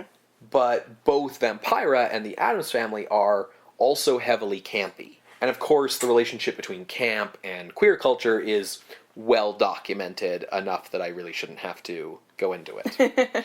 Ergo, in my mind, there's a connection between horror and queerness on an aesthetic cultural level. You can draw this line from horror to goth to camp to queer. Then, obviously, you have the horror and queerness subtextual connections, how horror deals with society's outsiders and the persecuted, and how that's, by and large, the experience of those in the queer community, right? Mm-hmm. And I feel like all of these links coalesce in Bride of Frankenstein. I think Bride of Frankenstein's the center of the Venn diagram between horror, goth, camp, and queer. Compared to its predecessor, it's immensely over the top. The melodrama is pumped to 11. Elizabeth has a scene where she talks about how, she's hallucinating about the specter of death hovering around and stuff. Everybody's just way over the line of where they were in the original. And that, of course, is how it overlaps camp and horror, right? So it's still horror because it's still that dark, moody lighting and expressionist stuff, and it's not a comedy. It's got comic relief and it's got funny stuff, but it's not a comedy, and it still deals with really perverse elements. You talked about wondering what the fear was in this movie, and I feel like there's almost a fear of perversity and things that go against nature in this film. So it's definitely still horror, but it's also super campy because of how over the top it is. The queer element is readily apparent. We've already talked through it. Why I call the film goth is because, really, for the first time in a horror film, we've seen earlier horror films that got adopted by goth culture later, but this film is the first time I feel like we're seeing a movie that fetishizes death and skeletons and sinful ways and creepy mausoleums and crypts and stuff in the character of Pretorius. For sure. And it does so in a way that seems fun and appealing. That's the thing about Pretorius. He's not presented, he's the villain. He's obviously the villain, but he's not presented in a way that's, like, repulsive. He's presented in a way that's kind of, like, fun, like, rebellious in his flouting of social norms and taboos. And that's what goth culture is. It's the flouting of social norms and taboos. So, to me, that tone of this movie that kind of is rubbing you the wrong way, for me, is part of the linchpin that explains these connections between all these different things that continues to run through the genre, right? Like, we want to talk about another intersection of campy gay stuff and horror movies. You've got, obviously, the Rocky Horror Picture Show, right? Oh, I mean, yes, but I was thinking The Invisible Man a little bit, but sure. Yeah. And the key to, I think, understanding this movie is Pretorius. And you sort of talked about, how he really hits these gay panic, homophobic tropes. And I really want to address that strongly. Sure. Because, the question becomes, Thesiger's gay, Whale's gay, Clive's gay. Why are they enacting a morality play that is anti-gay, right? Yeah, and it's not being done in, a mocking way. Right. Which is why I was, not really sure what to do with it. Watching the movie, it really struck me, his character, because his character in this film is the first of this type, that at least that I could identify, that we've seen so far in horror. Now, I don't know enough to say it's the first of this type in fiction, period, but it feels early for this type of character. What he is he's the archetypal, effeminate, erudite villain. Yeah. He's that kind of scheming, manipulative, but rarely gets their own hands dirty sort of character that we see echoes of to this day. Definitely. We talked about how the original Frankenstein doesn't have any villains, and that even though the creature's more aggressive in this movie, it's Pretorius who's clearly the real villain, right? And we talked about how that's because he's the one urging Frankenstein on, he's the one urging the creature on. He also has no sympathetic side, right? He never gets that kind of sympathetic motivation that anyone in the first movie got. We said, he's a villain for the Code era, where villains can no longer be sympathetic. It could be very easily said that characters like Pretorius represent a homophobic stereotype, one that's harmful or problematic. His style of villain, it's particularly common to see this style of villain as an opponent to adventurer characters. Like, a lot of James Bond villains are like this. The very masculine type of heroes. Exactly. This type of villain is the inverse of those traditional heroes. They're intellectual, where we want our heroes to kind of be average guys, right? They're snobbish when we want our heroes to be blue-collar. Unathletic when we want our heroes to be muscular. They're methodical when we want our heroes to think on the seat of their pants. They're also implicitly gay when we want our heroes to be good straight men. So we wondered, doing the intro, how Pretorius's coded homosexuality was allowed to pass the code. But of course it passed the code, because it's associated with a clearly villainous, unsympathetic, despicable character. It's okay to be gay as long as it's clear that it's bad. Yeah. What contrasts with all this is that Bride of Frankenstein is a really fun movie. I think it's a load of fun. I have a ton of fun watching it. And I think a lot of the reason it is fun is that Pretorius is fun. This is where camp comes in, right? I mean, I still think that Bride is a horror movie, but it revels in its perversity. And Pretorius is clearly having such a grand old time. He's an over-theatrical queen bee. He's a smarmy old bitch. And we kind of love him for it. If he was truly the kind of grim and psychopathic figure that would be digging up bodies and forcing people to make electrical flesh golems, this movie might be a bit much to bear. If this movie with its plot was done with the same kind of tone and seriousness and realism of the first movie, it might be a bit much. But because it's given this over-dramatic, over-the-top, lightly campy touch, this willingness to push everything far beyond the limits of good taste, it actually makes the film a lot easier to swallow, because it's a cartoon. And I think it does a lot better job of that just with tone than with what it tries to do with comic relief. James Whale clearly thinks that Una O'Connor and E.E. Clive are hilarious. That's fine. He's allowed that opinion. But I think he achieves more with just the tone that he's doing in the rest of the movie than any of those other things, right? And here's the thing. None of that is bad. There's a kind of modern attitude that horror movies, genre movies, movies in general have to be like dead serious in order to be good. Mm-hmm. And the grim and gritty movement has given us like a Superman who showed up, killed someone, and died, and a Power Rangers movie that had a subplot about revenge porn. But a movie can be dark and creepy and perverse and thrilling and maybe a little bit scary and still be fun. Still have fun as part of it. And Pretorius is fun, and it's clear that Ernest Thesiger is having a blast playing him. You love watching him and the way he over-enunciates every line. Campy villains may have their conception in homophobia, but the tropes survive because they're fun, and we have fun watching them, and actors have fun playing them.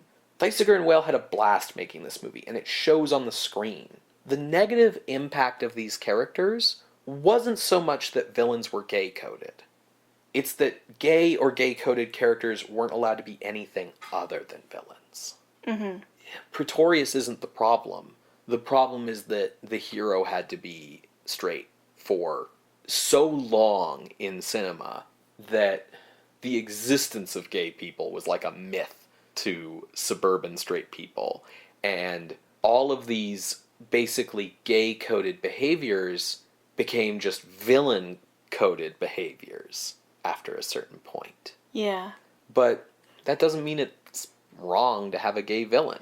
I think you make a very, very compelling argument. And I think given that this is the first time you're seeing camp, really, in the horror genre, I think critics of the time could kind of pick up on it, given these hedging quotes that you pointed out in the context setting. Even if they weren't so aware of the queer coding or what Whale was doing, I wonder if we would have the Vampirella or anything like that without this movie. Yeah, exactly. Camp was, a specific way for queer culture to express itself by expressing itself too much.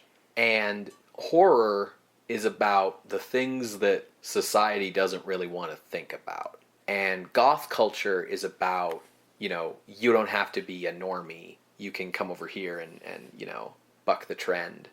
And I think all those things really overlap strongly in Bride of Frankenstein, which is a movie that says, despite what we're telling the production code and despite what we're telling Joseph Breen, it's okay to be weird and different, and it's kind of fun, actually. Yeah. And it's also a movie that says, it's a movie that on the one hand says, if you are gay, you will be hounded, and you will be hated, and you will be persecuted. And on the other hand says, but it's possible to have successful gay relationships, and heterosexuality is kind of boring and bad. So would you say that given this reading of Whale's subtext, the fear is heteronormativity? Yeah, absolutely.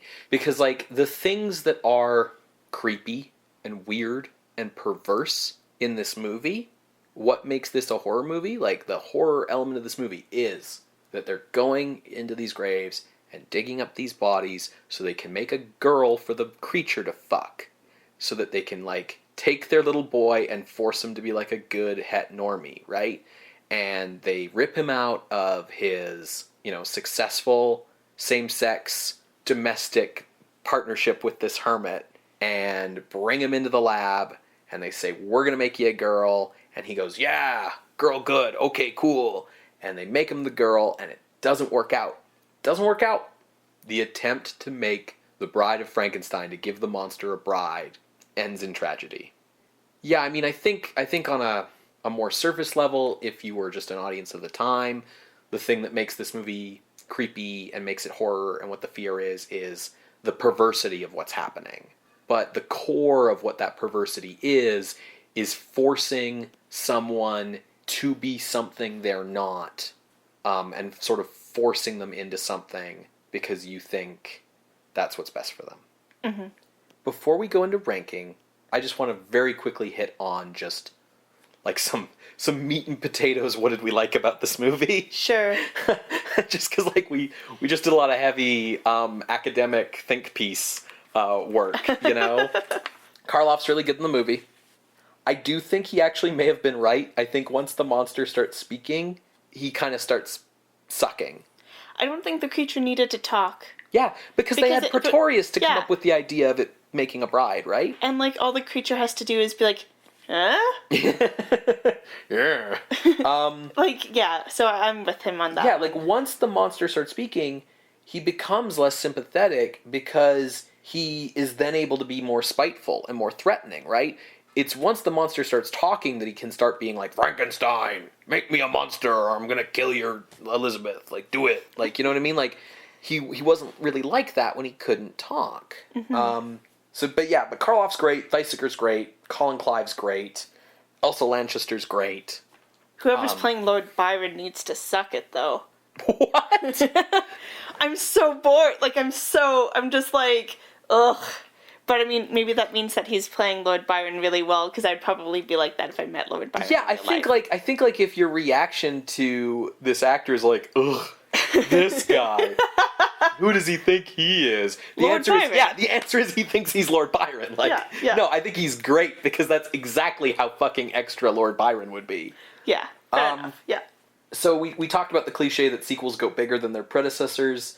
That's definitely the case with this movie. You can tell from looking at it that this movie cost $100,000 more than the first one, right? Yes. Like, the sets are huge and way more elaborate than the first movie. The cinematography is immensely better. Way more stylish, way darker, way more stuff going on. Camera moves, zooms, Dutch angles.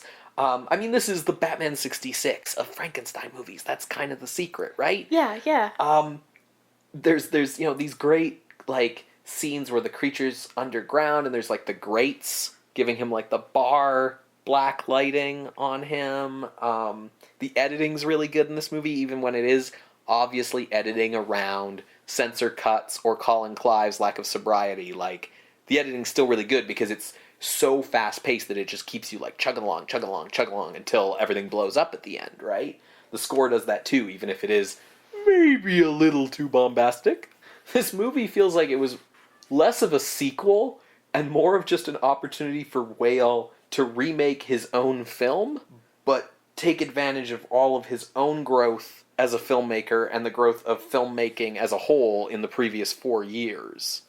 You just feel it watching this movie that, like, on a technical level, you know, if maybe not on a story or a theme or a tone level, on a technical level, this is a better movie. You know what I mean? Yeah, I would agree with that.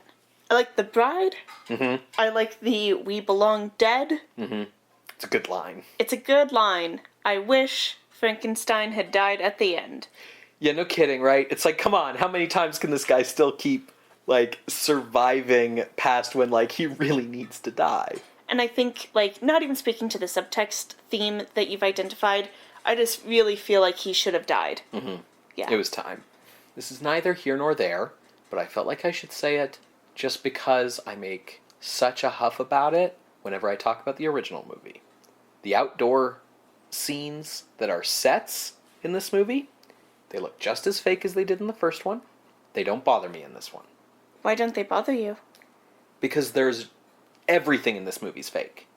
There are no real locations, right? Yeah, in the original, they actually go to real locations. They're actually outside at points. So when they suddenly are on the soundstage, the fakeness of it is jarring.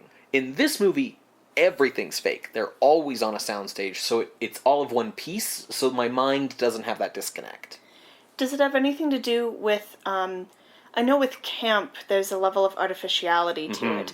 Do the sets kind of play into that for you? Yeah, I think to build this over-the-top world for this movie, it worked in their favor to have everything be constructed. I think that's certainly part of it. I mean, the Caligari factor. Yeah, exactly. I mean, the original movie was stylish, but it was still tentatively realistic. This movie's expressionist. I mean, it is, right? At least in style? Well, expressionist in the natural development of that expression. totally. If you were to say, yeah, this is Caligari-ish, I'd be like, nah.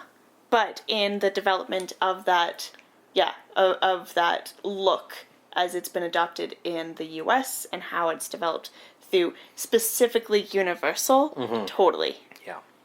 Cool, let's move into ranking. Where were you thinking? So I feel like even if my impassioned plea to understand this film has changed your opinion somewhat, I feel like we're going to have a big gap between our ranges, especially given where you started. I'm thinking the highest I'd put this movie is number 2. I'm not going any higher. This is not better than Jekyll and Hyde. But I do think it's better than Old Dark House. Like, as a James Whale horror film, like, this is more fun and does more things and, like, is just a better movie than Old Dark House. The lowest I'd put it is number 5, below Island of Lost Souls, above Black Cat, because I feel like as much as there's, like, some similarity between this and Black Cat in terms of, like, the over-the-topness of it, Black Cat, unfortunately, came out feeling like a bit of a mess. As much as we like it, it's a bit patchwork and messy, and this movie, at least for me, felt more like a piece, like a coherent, finished product. I know you disagreed, but I think it could also be argued it's not as good as Island of Lost Souls, just because Island of Lost Souls, you know, plays it straight in that way that I'm saying this movie didn't. Yeah. So that's sort of where I'm looking. That's my range, 2 to 5. So, my range was significantly, well, not significantly, lower. Before we were discussing, the lowest I would have put this was 17, above Freaks. Okay. What was your ceiling? It had been Caligari. Okay. Yeah. After kind of discussing things, like, I still feel, I totally see what you're saying, and I agree with what you're saying, but I still feel like problems with this movie. You're still let down by this movie. Yeah, so I don't think I can put it in the number 2 spot. Okay. I'm sorry. But, well, let's start just with, I think, the big question. Is it better or worse than Frankenstein? I have a really hard time with this because I absolutely love Frankenstein. In doing my part of the contextualization elements segment, in doing my part of the intro for this episode, I went back and listened to the Frankenstein episode to refresh my memory of what we talked about so I could summarize it better. And we talked a lot about how there was a lot going on in the movie that was relatively tied up. There were some kind of loose strings. And of course, the grating father figure, the Baron. I think in terms of, I guess, tone, even with Una O'Connor, Bride is better. Yeah. To kind of come down to, if we're saying that the Bride's fear is fear of heteronormativity, and Frankenstein's fear is of the cycle of abuse, how they communicated that, code notwithstanding, Frankenstein did a better job. Yeah, I mean, I will agree with that, but I have to take umbrage at code notwithstanding, because I feel like the difficulty of sussing out what Bride of Frankenstein's about is entirely because of the code. Because they had to bury it deep enough that you didn't notice it, right?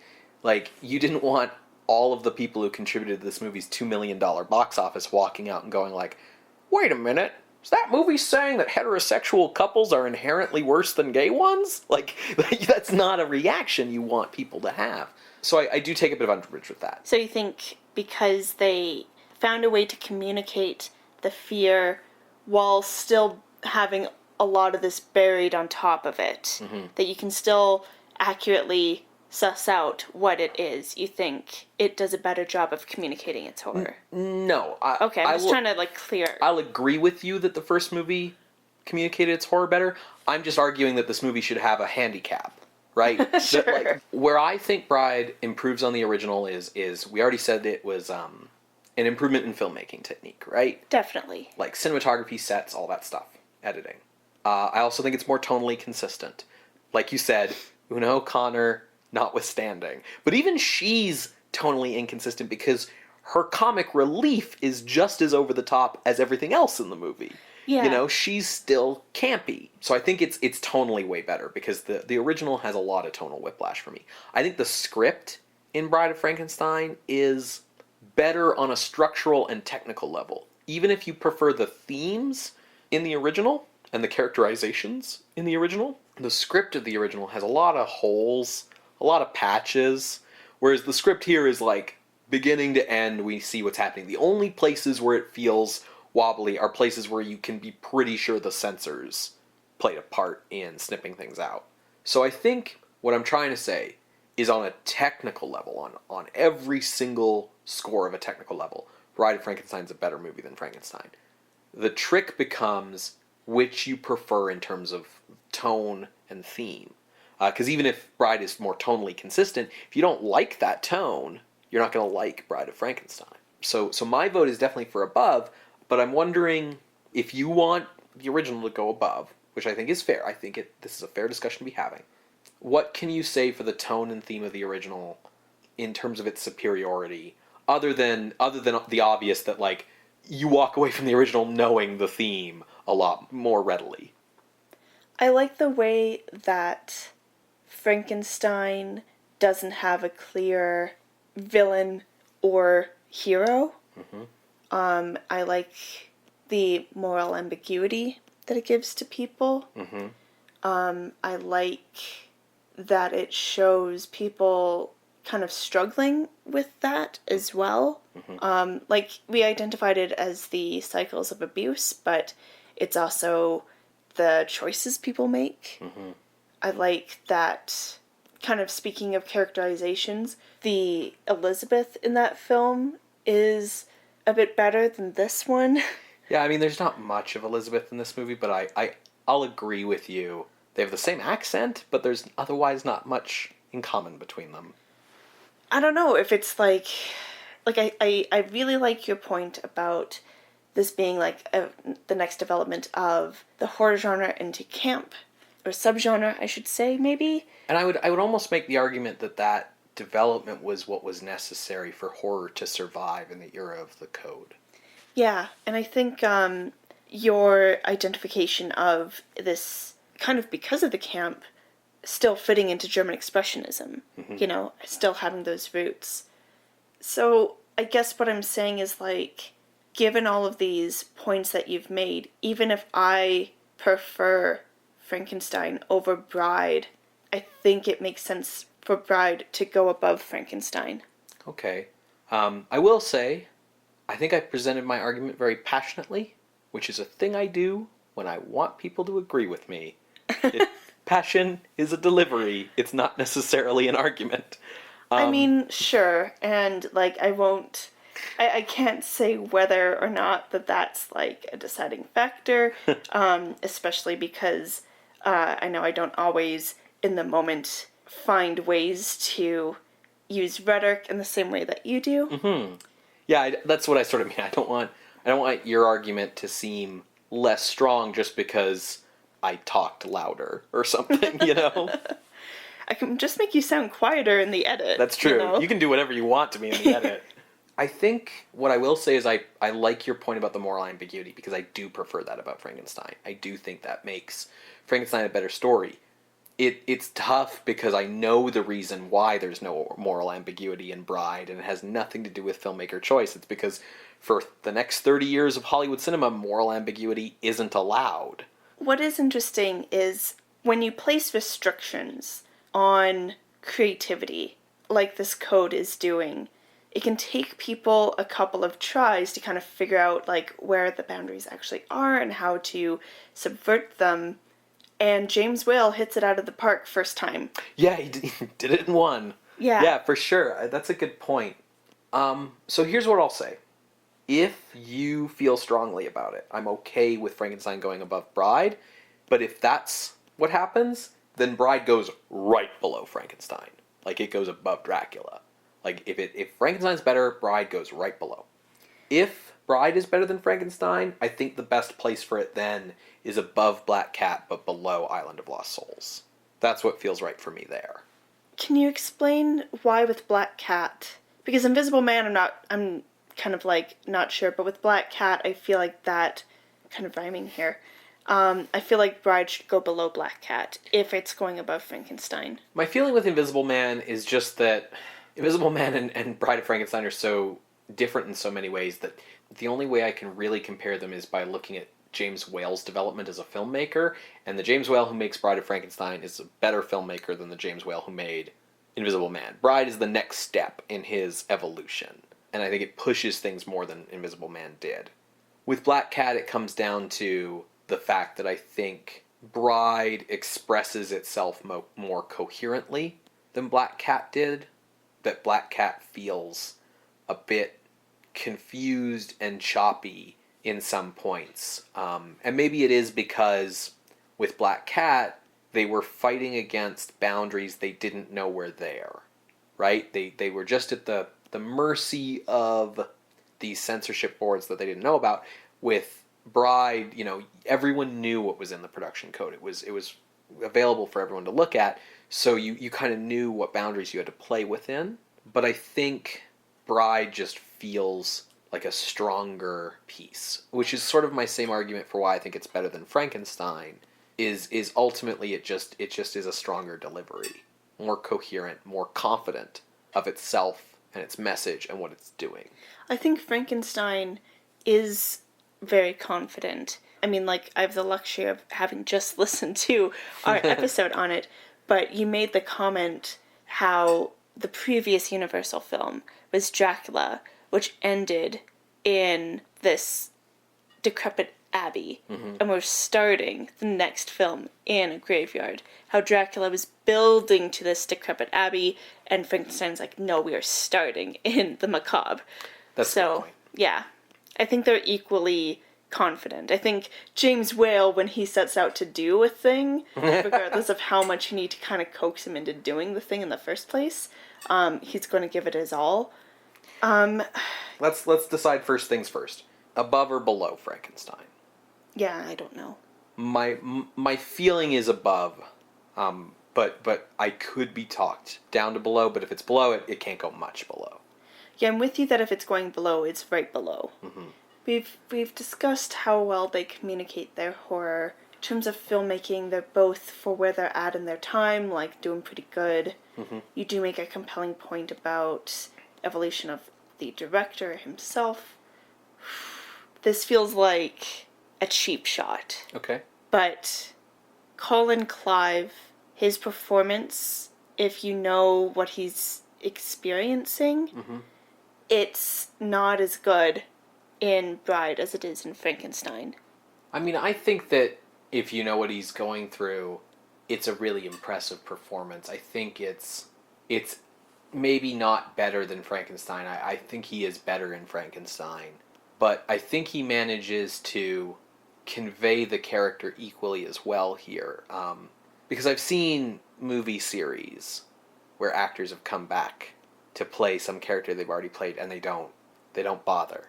You see these movies where the actor comes back to do the sequel, and instead of playing who they played in the first movie, they're just playing themselves by that point. I like Colin Clive in this movie. You are right that Frankenstein gets to be more of a character in Frankenstein, right? In Bride, he feels very one note to me. He's like, no, I can't. I'm getting married. I'm done with that.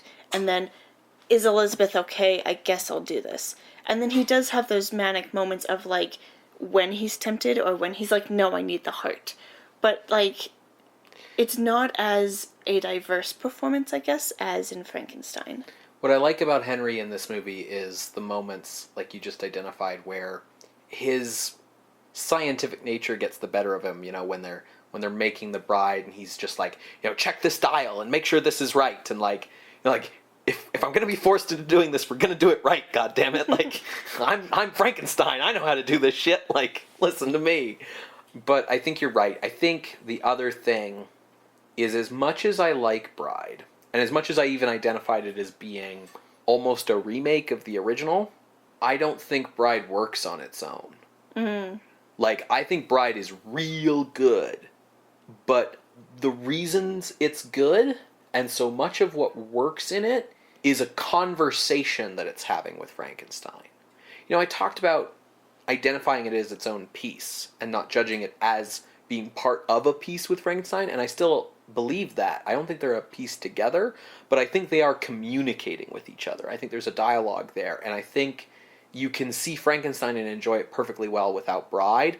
I don't think Bride works without the original, because I don't think you understand the way that it's contrasting itself and the way it's further developing the themes as much without. It's like how, I don't think The Last Jedi works if you haven't seen a previous Star Wars movie, or at least doesn't work as well, because the way that whole movie is built upon subverting what's come before doesn't work anymore, right? And it's the same thing with Bride.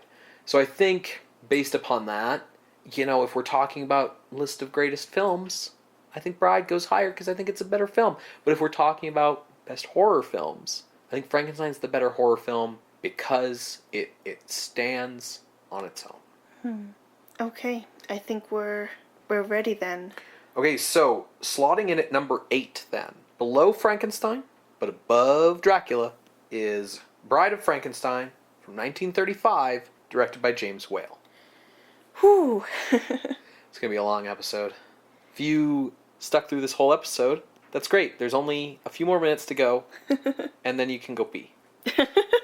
If you would like to see this list and see the top 10, you can go to our website, screamscenepodcast.tumblr.com. There you'll find links to the other episodes, as well as an appeals box, which I feel like some people might want to take advantage of to appeal the placement of this film. If you aren't a Tumblr kind of person, you can email us at screamscenepodcast@gmail.com or talk to us on Twitter @_screamscene. Scream Scene updates every Wednesday on SoundCloud and iTunes. You can get us on those two sites or through whatever podcast app you prefer using our RSS feed. We appreciate it if you give us a review on iTunes. It lets us know what you think of the show, and it also helps people see the show when they're browsing iTunes. Leave us a comment on SoundCloud, or just in general, tell us what you think of the show. We love feedback. Another great way to help people find the show and learn about the show is to tell your friends about us. Word of mouth is the best way for podcasts to grow, and certainly we've got a good backlog of classic horror films that we've talked about now, so it's a good time to dive in. Pull a Bride and scream about us at your friends. What are we watching next week, Ben? Next week we have a lot of returns. It's a return to MGM, a studio we haven't seen since they had a bit of a disaster making a horror movie a while back. That was Freaks. Yeah. It's also a return of Bela Lugosi in a starring role. Oh, good for him. He's also returning to a familiar character type because he's playing a vampire. And it's also a return of a director who's worked with MGM in the horror genre, with Bela Lugosi, with vampires, and with the plot of this movie in particular, because it's the return of Todd Browning. Oh. It's 1935's Mark of the Vampire. Cool. Well, mark your calendars for that episode next week. We'll see you then, Creatures of the Night. Bye. Bye. I was sort of doing a nerd jock goth pep graph, but with goth horror camp queer. Yeah, I was thinking about that too when I was writing up my stuff. Yeah, I don't know if I'm doing it right. Okay.